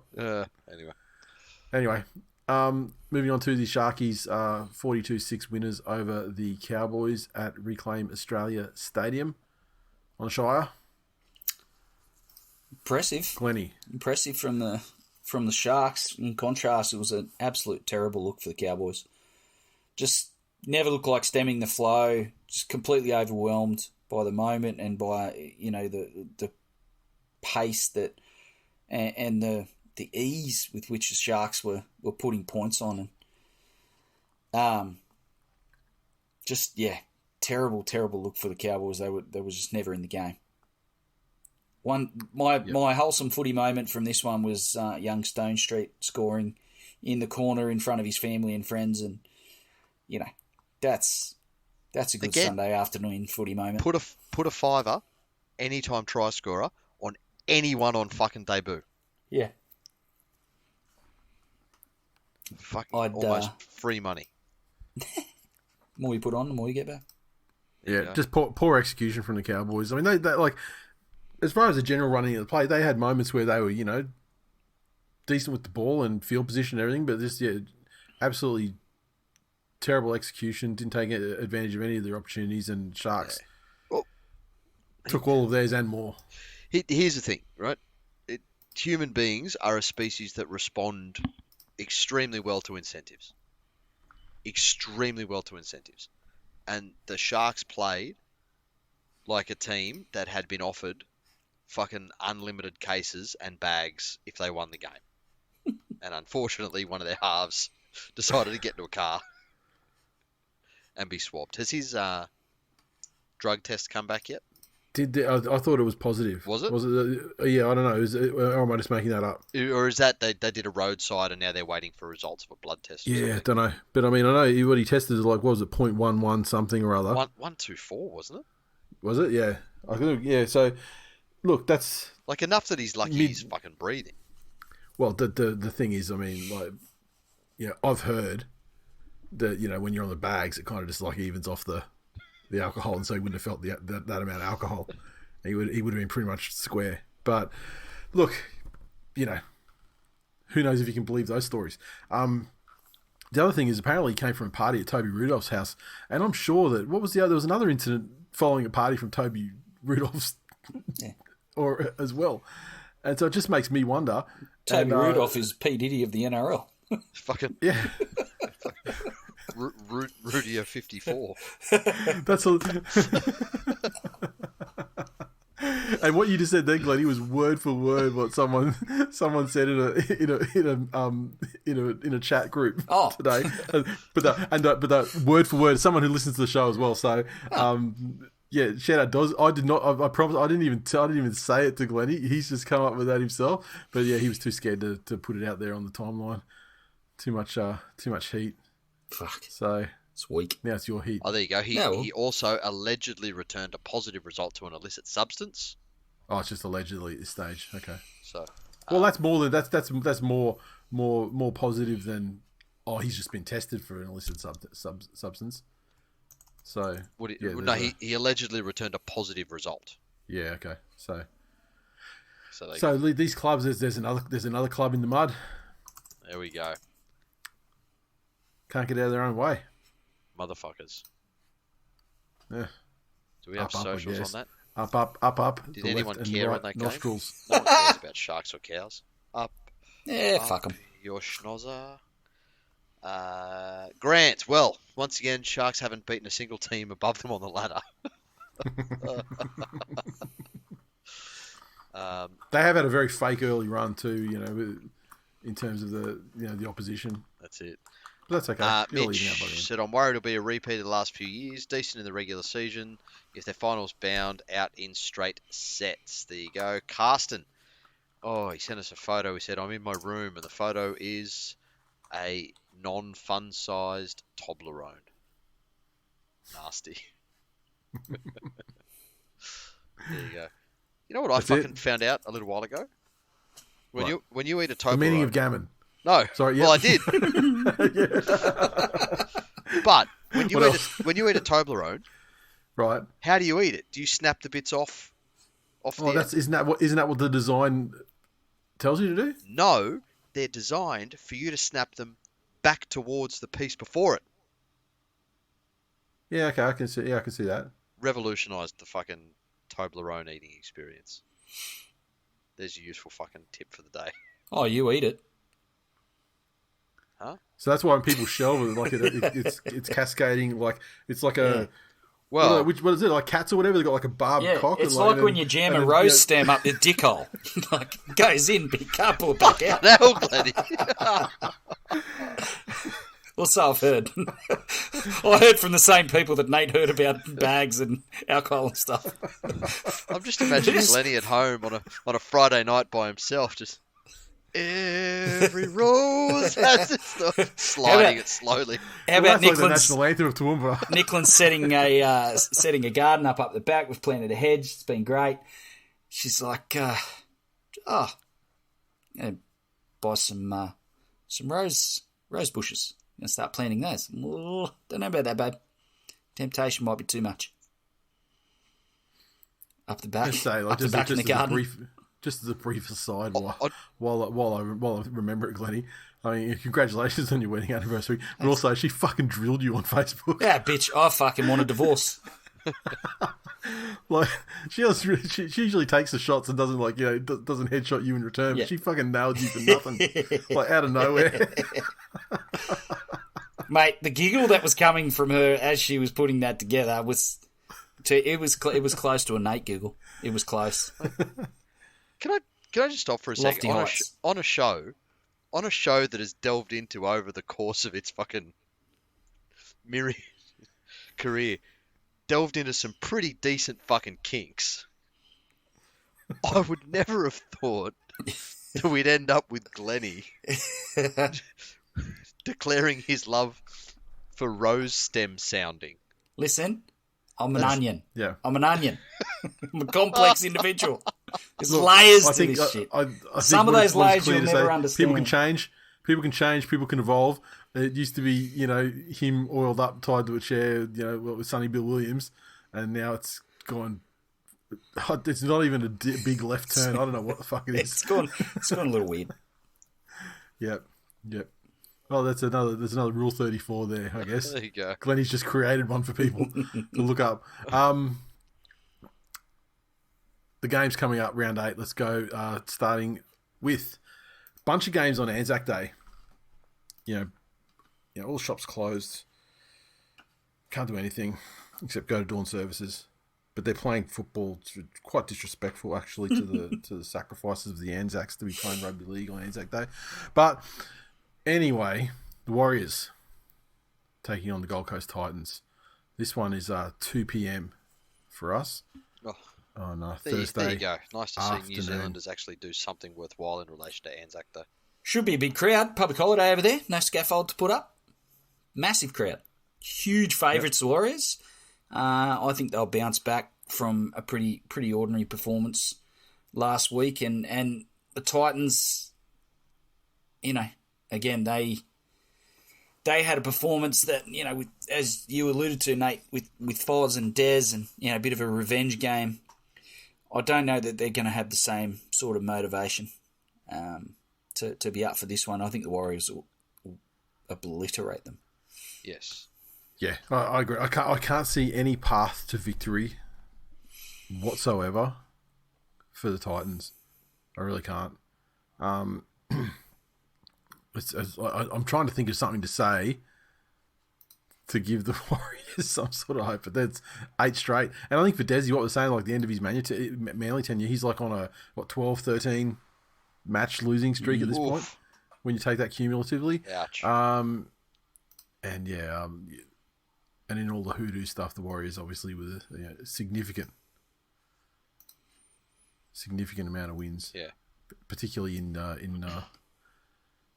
New Zealand, and like you said, Glennie, a public holiday, playing in this stadium on Anzac Day for the first time in a decade.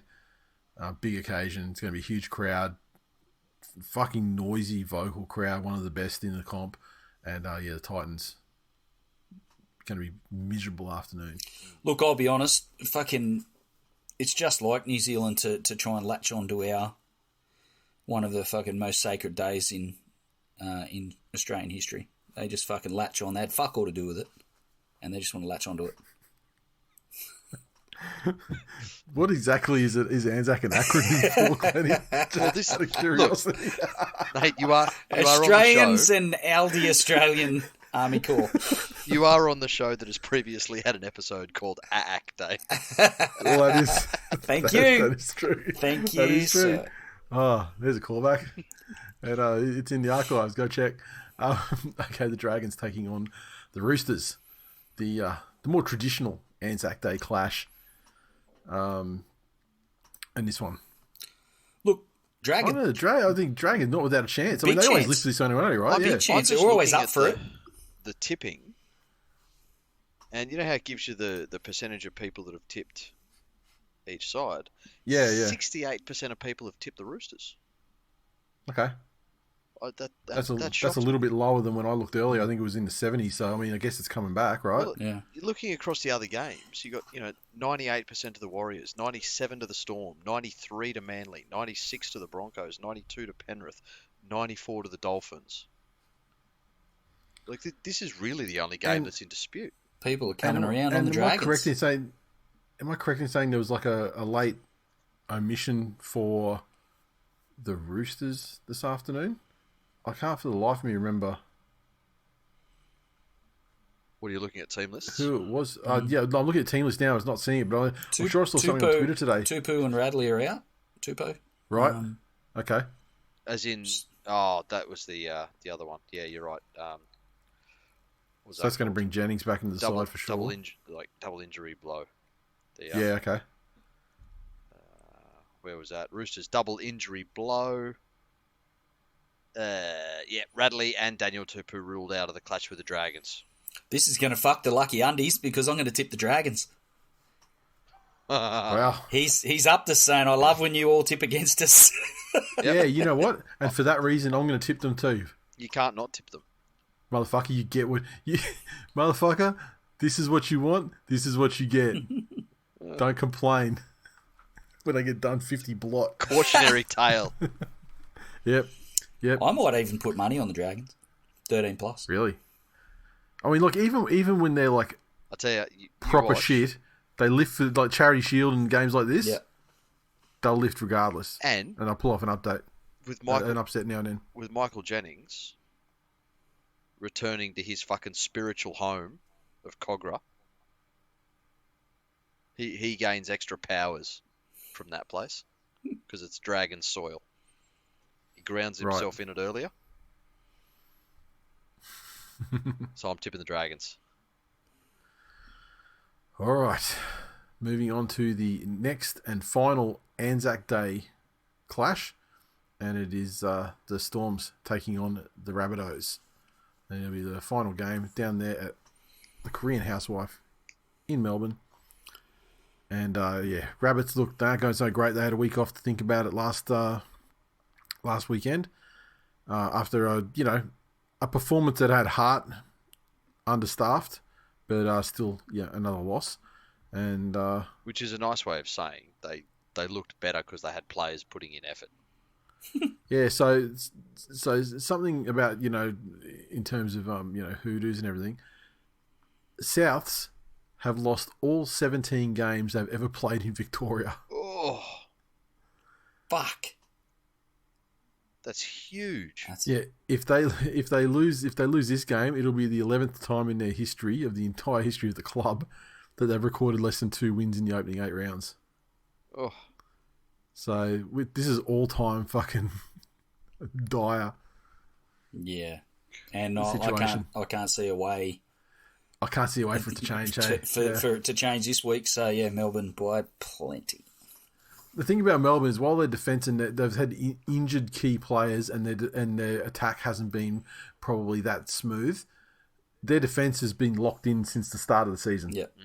Since week 1, and it just goes and their record, it just goes to show that with a foundation and a defensive mindset, you can just win a lot of games with that alone while teams are finding their feet in the season. Yeah. So and I think the Storm will win it. Very comfortably. This is the first season in a long while where the Rabbitohs have actually been the Rabbitohs that you've been calling them for 14 years straight. Yeah. Yeah, exactly. Well, I mean, like what they got good in 14, didn't they? Maybe 13. Nasty. So, yeah, it's been a while. We've been waiting for this. I dreamed of days like this. I prayed for days like this. Jeez, you can death ride a side. I know, right? Where are we next? Okay, the mighty Manly Seabs Eagles take on the Parramatta Eels. Rookie. Only one game on Friday night. It's 8 p.m. game. And looking forward to this one. So it's the revenge game from the earlier Peter Goff special back in, what was it, like round 3 or 4, whenever it was. The return of O'Shea, Nathan Brown as well, meaning that Aaron Woods, we only need one of them to come back to dislodge Aaron Woods, and we got 2 of the 3 back. So I'm not 100% happy with the Carl Lawton continuation of him in jersey number 14. I thought that he was really poor last week, and I just like those forward passes, I mean, from dummy half are just unforgivable. I think the one for the try wasn't actually forward, it was probably line ball, but certainly the 1 or 2 that he got pinged for before that were absolutely forward. And even if they weren't, even if they were line ball, I mean, if the referee's going to pick those up, have the fucking awareness to understand that the referee, that's what's happening today. And don't fucking do it again. I understand what he's trying to do. He's trying to do, what Cameron Smith did for 95% of his career, which is, send it vaguely flat / forward, to give the forwards, get them on the front foot, when they receive the ball, get over the advantage line. I get it, but learn from your fucking mistakes. So I'm hoping it was just a once-off situation, and it's not that he's kind of checked out now. He's got a decent contract to go up to the Cowboys next year. But if he has checked out, it is my great pleasure to announce that my mate Little Gordy is back in the mix again.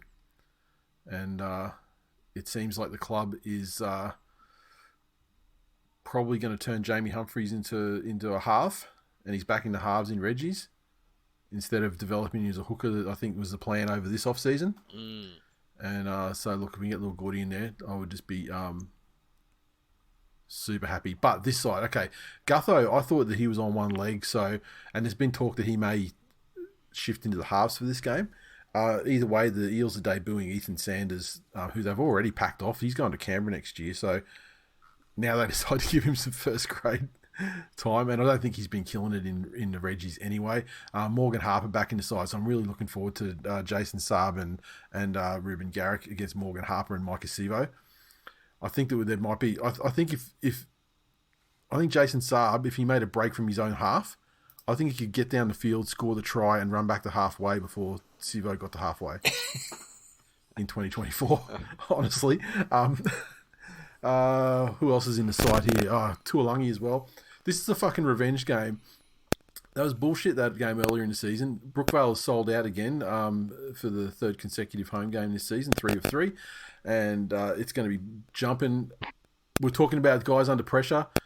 Brad Arthur is the most under pressure, except for his little excuse of Moses. And I hope to see him get fired after this game. Trent installed as their new head coach. And that takes Coach Killing to like the absolute never could get better. Coach Killer's fucking killing the cunts. I remember that. It's one of my favourite memories. But killing the cunts for another generation, because then you get Trent in there as well, which is going to gut everything and fuck them for a couple of years. Yeah. And then then the drought of premierships is like then it's pushing up 40 and and onwards. Love it. I expect Manly to win well. It'll be big occasion at home, and Para just horrible last week. I think Manly will take full advantage of that and crush them. This is Nathan again, Brown revenge game too. This is again one of those weeks where we could just do the predictions in about 8 seconds.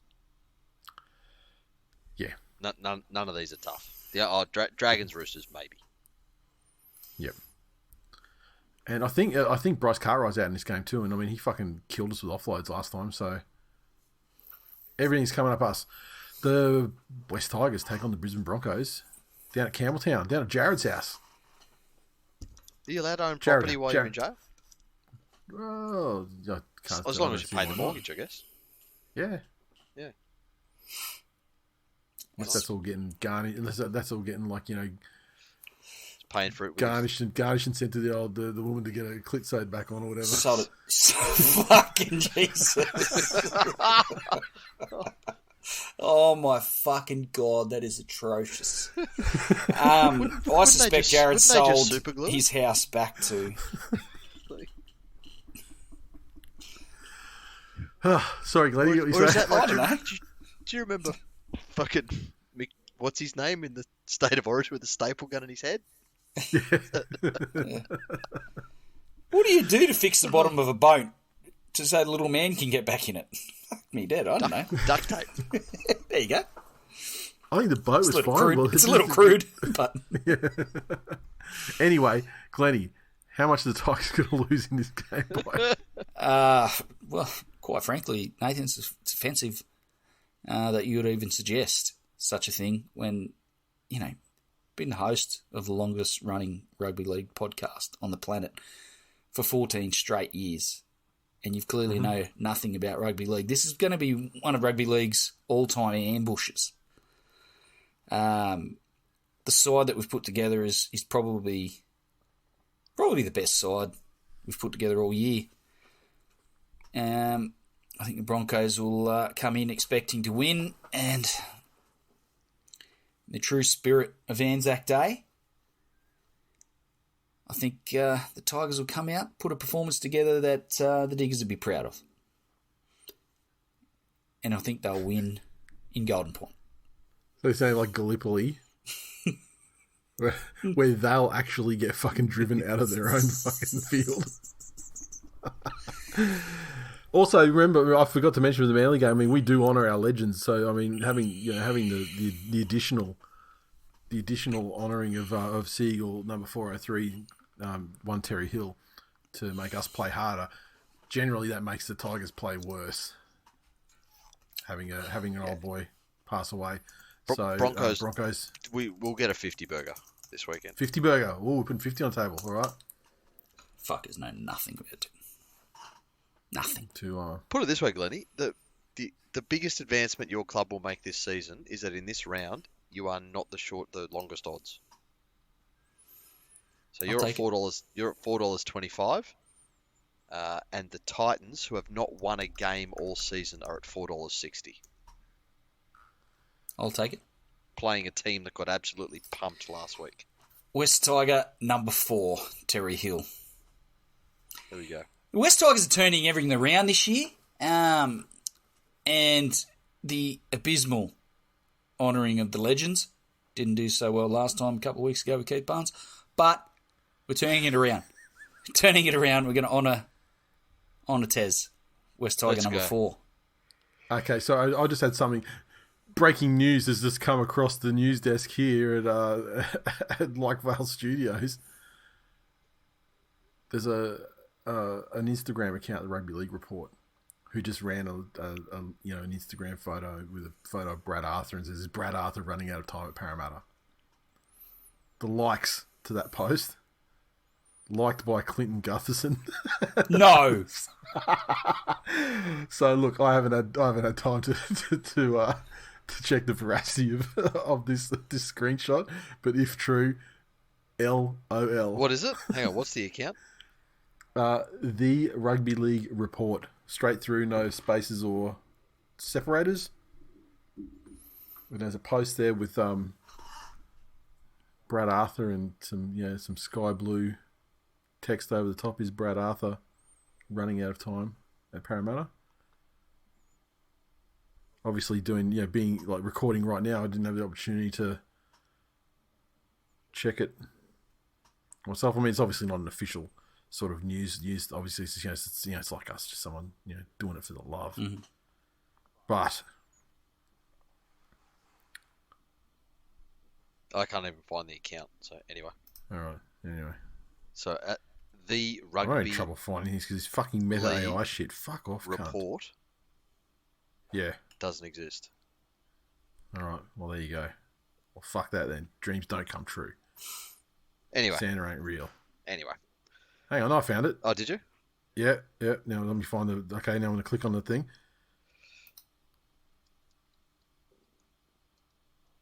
Oh, hang on. These guys are actually reporting on the fact that Gutho liked it. So I don't know where the original one was. It wasn't them that originally posted it. I think they posted a screenshot with the liked by Clinton Gutherson thing. So I don't know where it originally came from then, because it's a cropped screenshot. So anyway, I'll look at that later, and if I find it interesting, I'll stick it in the there you go, in the Facebook group or whatever.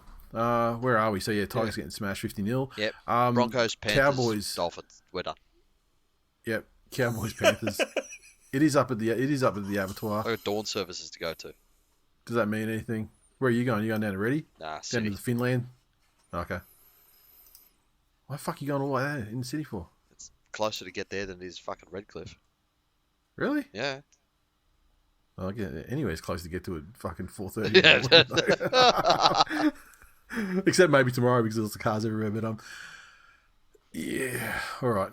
So what do we got here? This is trying to think about, just look at if there's any like hoodoo-y sort of stuff there. I can't see anything. I think it's the 100th game, I think, for Brian To'o. To'o, Cleary's back. So if you want to look for some milestones and things like that, yep. I think Penrith are going to win by 3 tries minimum. Book it. There we go. Glennie? Cowboys would be aiming to improve and put a home performance together, but it's the wrong opposition to run into this week, and I think Penrith will win. No. Done. The Dolphins take on the Knights. And this one is coming from Suncorp Stadium. Knights in shambles. Someone by the name of David Armstrong playing fullback for them this week. What happened to Tex Hoy? Where'd he go? Texie. Yeah, he went to England or some shit, didn't he? Okay. Yeah, he's. I don't think he's with the club anymore. No, that's a shame. Yeah. Look. So, yeah. The Dolphins by how much? I mean, these guys they had a couple of meetings last season, and they actually they split the games, and they're actually both quite close encounters. And again, no hammer in this one either. Mm. Yeah, based on last starts for both teams, the Dolphins should win handily. Yep. handily. And the Dolphins do have that baseline, and I'm not comparing to the Melbourne Storm, but they sort of have they have a similar sort of, because the baseline is not nearly as good, but their floor and ceiling. They have this sort of this level of quality that there's a sort of minimum level of quality that they'll come with, and I just think that's enough to beat the Knights at the moment. I think their forwards, while aging, are still doing the work for them. And on the other side of the field, like the Saifidi brothers, for example, man, they got paid and then just fucking didn't they? What? Put the cue in the rack, which I wouldn't have expected, because they toiled for a number of years for the Knights. Yep. Before they sort of got up and they got their their origin chances and got paid, done fucking nothing since. Yeah. I just don't see. Yeah, I don't. And with their only real spark, even Jackson Hastings has kind of forgotten his quality baseline of a kicking game, at least on the evidence of last week. Yeah. And so without the spark that only comes from Kalen Ponga, I don't see a path. There's no 30 plus. 30 plus, you say? Unless they run a Saifidi at Nicarima. I don't think there's going to be every tackle that they're within the 10. No. I don't think they're going to. That game against the Raiders was against the Eels was like one of those anomalies where they just fucking caught fire and, Yep. 3 tries in 3 possessions, that sort of thing. It. I don't think it'll be like that, but I think that they'll win comfortably. Correct. Raiders take on the Sharks in Canberra. Canberra will KO Weeks in the 7th. Oh my god, another flat track for the Sharks to bully. Yes. Yeah, like I said about the Cowboys, the Raiders would be looking to put a much improved performance together, but Fogarty's such a massive out. I can't see why. Can I tell you, KO Weeks ain't he ain't replacing anything that Fogarty brings to the table. Not one thing. Oh well, look, 2 arms and 2 legs. I mean, if we want to really take it down to the base level, yeah, he's a human being and a football player of sorts. But that's about as good as I use the term loosely. Hey, Danny Levi's actually been playing really fucking good this year. Wow, tonight it's a real night of revelations. Jay's finally given Appy his flowers, and you're on the Levi train. Oh, I wouldn't you've extrapolated somewhat there. I mean, I'm just saying that I'm surprised how well he's been playing for the Raiders so far. That's all I'm saying. I'll take it. Sharks have lost their last 4 games down in Canberra. Yeah, Sharks. Last time they won was 2018. Yeah, well, it all turns around in this one. Sharks 13 plus easily. Yeah. Interested to see how the Raiders perform without Fogarty, and if whether they have hope for the rest of the season. So am I, because I have Mulatalo in my fucking Supercoach team, and they'll perform as expected. I mean, the Sharks do have this Trindle situation to deal with, though, as well. I guess we'll see how that affects them. Nothing brings the Sharks together in a siege mentality like a drug scandal. That's true. Like water off a duck's back. Some would say that drugs probably bring them together more than the drug scandal, if you know what I mean. Just saying. There's form. No, you need an excuse to do the drugs. All right. They live in Cronulla. Now, is there any mailbag situation that you want to get to, sir? Not Before really. we pull the pin on this one? Not really, but we probably should. I saw you put the post up. I wasn't sure what the response was, though. Some fuckhead put it in there. Now, let's go. What do we got? What round will the Titans win their first game? The next 6 they've got are Warriors, Storm, Cows, Knights, Broncos, Rabbits. I reckon the Knights is their best chance. All the Rabbits. Where's the Cows? Cows or Knights? I don't know. I don't care if enough. If the Cows is at Hope Solo, maybe if they're still spiraling them, but I think the best chance, you're right. The Knights is the best good chance they have. Yep, that's it. Ben, love the podcast. Do you lads punt at all? If so, you should craft up a weekly multi for the listeners. Tried that before. It was an abject failure. Have you listened? Have you listened to our fucking tips? Look, firstly, thanks for enjoying the show. I appreciate the good feedback, but bro, really? Look, I mean, we're throwing subtle ones in there every week. You just got, predicted a 50 burger this week. Anyone on debut, anytime try scorer. There you go. You're welcome. Yep. You're welcome. Do that and you'll end up with more money than the fucking dude that throws all the money on blackjack every day on Instagram. Maybe that's what we do. Instead of this, we'll throw everything on 10 cents on the Tigers for every Twitter follower we've got. Yeah. Oh god, we didn't think that one through. In the hole for fucking $1 billion every fucking season. Based on Thanks to Glenn. Based on early form, any bolters for the Blues? Brooksy, yeah. Nah. Brooksy in 6. No, seriously. The 6 is the jersey that's most up for grabs. Can I tell you? Try fucking Brooksy getting fucking 10? Brooksy getting the 6 would be one of those great fucking moments of dining out on the fucking and making a cunt of myself. It would be. It would. I am very fucking concerned about New South Wales forwards. Well, look, Payne Haas is going to be there, and he's great. Is he though? They'll probably put Appy in because Cook's dropped off, so they'll put Appy in. So Appy will be there. Yeah. Payne will be there. Who else? Probably got Hamoli in the back row this year. I'd be very happy with that, and I would encourage that.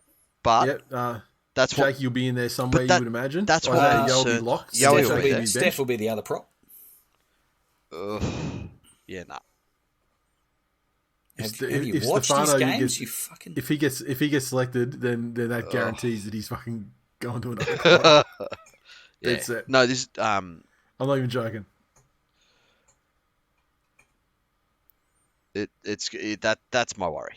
The forwards, because we love doing this fucking Radley. Angus Crichton's really fucking good. Angus Crichton's going really well though. Yeah. So you're gonna have him and Hamoli, let's say. I don't know who else. Just Cam Murray's gone. I hope there's nothing that would make Angus Crichton have ups and downs. Well, I mean, Freddie's not the coach anymore. Fucking Madge doesn't give people shrooms or acid or whatever the fuck he had. Yeah, no, I'd put it that way. I don't think there's any bolters, but I think there are players who should have probably been selected last year that will be selected, including Hamoli. So yes, there you go. Yeah, but I think Brooksy for 6. Little legs pumping. There's some of the better representative arena. Mailbag. Anything else there? 8 rounds in, we still have no teams automatically eliminated from contention. What do you mean automatically? Because there's no because 50s? Of the 50s. Yep. As such, which teams are the panel happy to rule a line through based on performances to date? Are we the panel? Knights because of performances, but also because of the lack of Ponga going forward for like at least 3 months, if not the season. Yep. I mean, what's 3 months take us up to? I mean, that's enough for the season that they're already gone by that point anyway. Yeah. Obviously you got to rule. The Titans are not the Titans aren't making the finals. They're not doing shit. No. They might not get the spoon, but they're not getting out anyway. I think Para's in a world of hurt. Yep. Yeah, I think they are too. How much longer is Moses out for? A couple of weeks, isn't it? Yeah. 4 weeks, maybe, if that. Yeah. So just look at the teams now. The Titans are gone. Yep. So the top teams at the moment, 1, 2, and 3 is 12, and 10 points. Yep. And then right down the bottom, you got 2, 4, and 6. Yep. So I'd say Titans, Rabbits, Knights, Eels, Tigers, Dogs, Dragons. All right. That many ruling completely out. Oh, the Dragons could make a surge if they keep going with Flano Ball. Yeah. Now I think on the bubble, I have teams like the Raiders, how they overcome injury. They'll drop out because they've been going very well so far. But also, with this bye system as well, it's it's kind of a fake. Like the ladder at the moment, it's a fake ladder. I mean, like because Seagulls are actually sitting pretty well. They're the only team. Every team above them's had a bye, so they'll actually jump up. Like the Storm are, I think the Storm are the benchmark so far. Oh, there you go. Hang on. Sorry. No, keep talking. Sorry. But yeah, the Cowboys are another team. Like I'm certainly not at the point of like if you got teams on the bubble, I think the Raiders and Cowboys are kind of like let's wait and see. I expect the Warriors to jump both of them. and get themselves in there. Roosters, I don't have a lot of confidence in the Roosters doing anything this season. The Roosters have 0 halves. Yeah. But the question was about ruling teams out.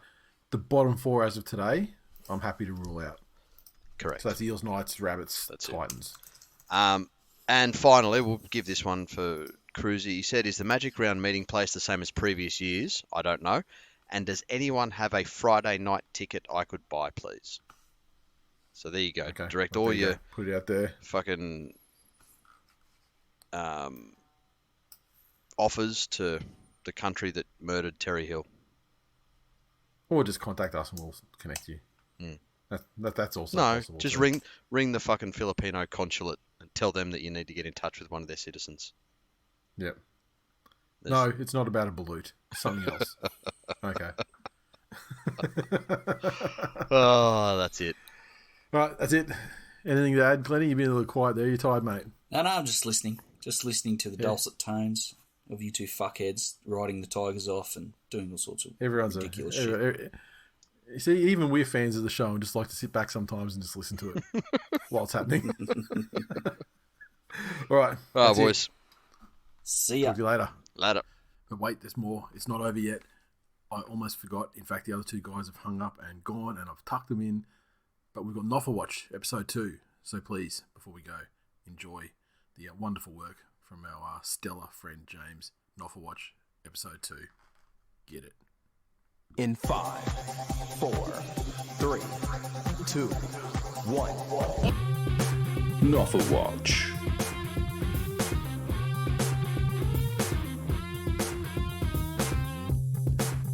Game 4.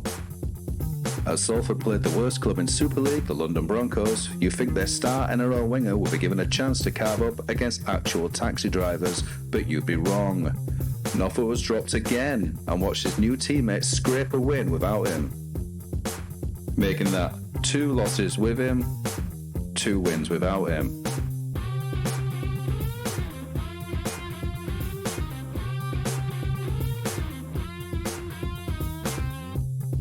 Now let's take a quick look at Noffa's stats so far. He has a total of 2 tackles, 2 missed tackles and 3 errors, with an average of 20 carries a game at 5 metres per carry. Those are some good stats, Noffa. Now back to the studio.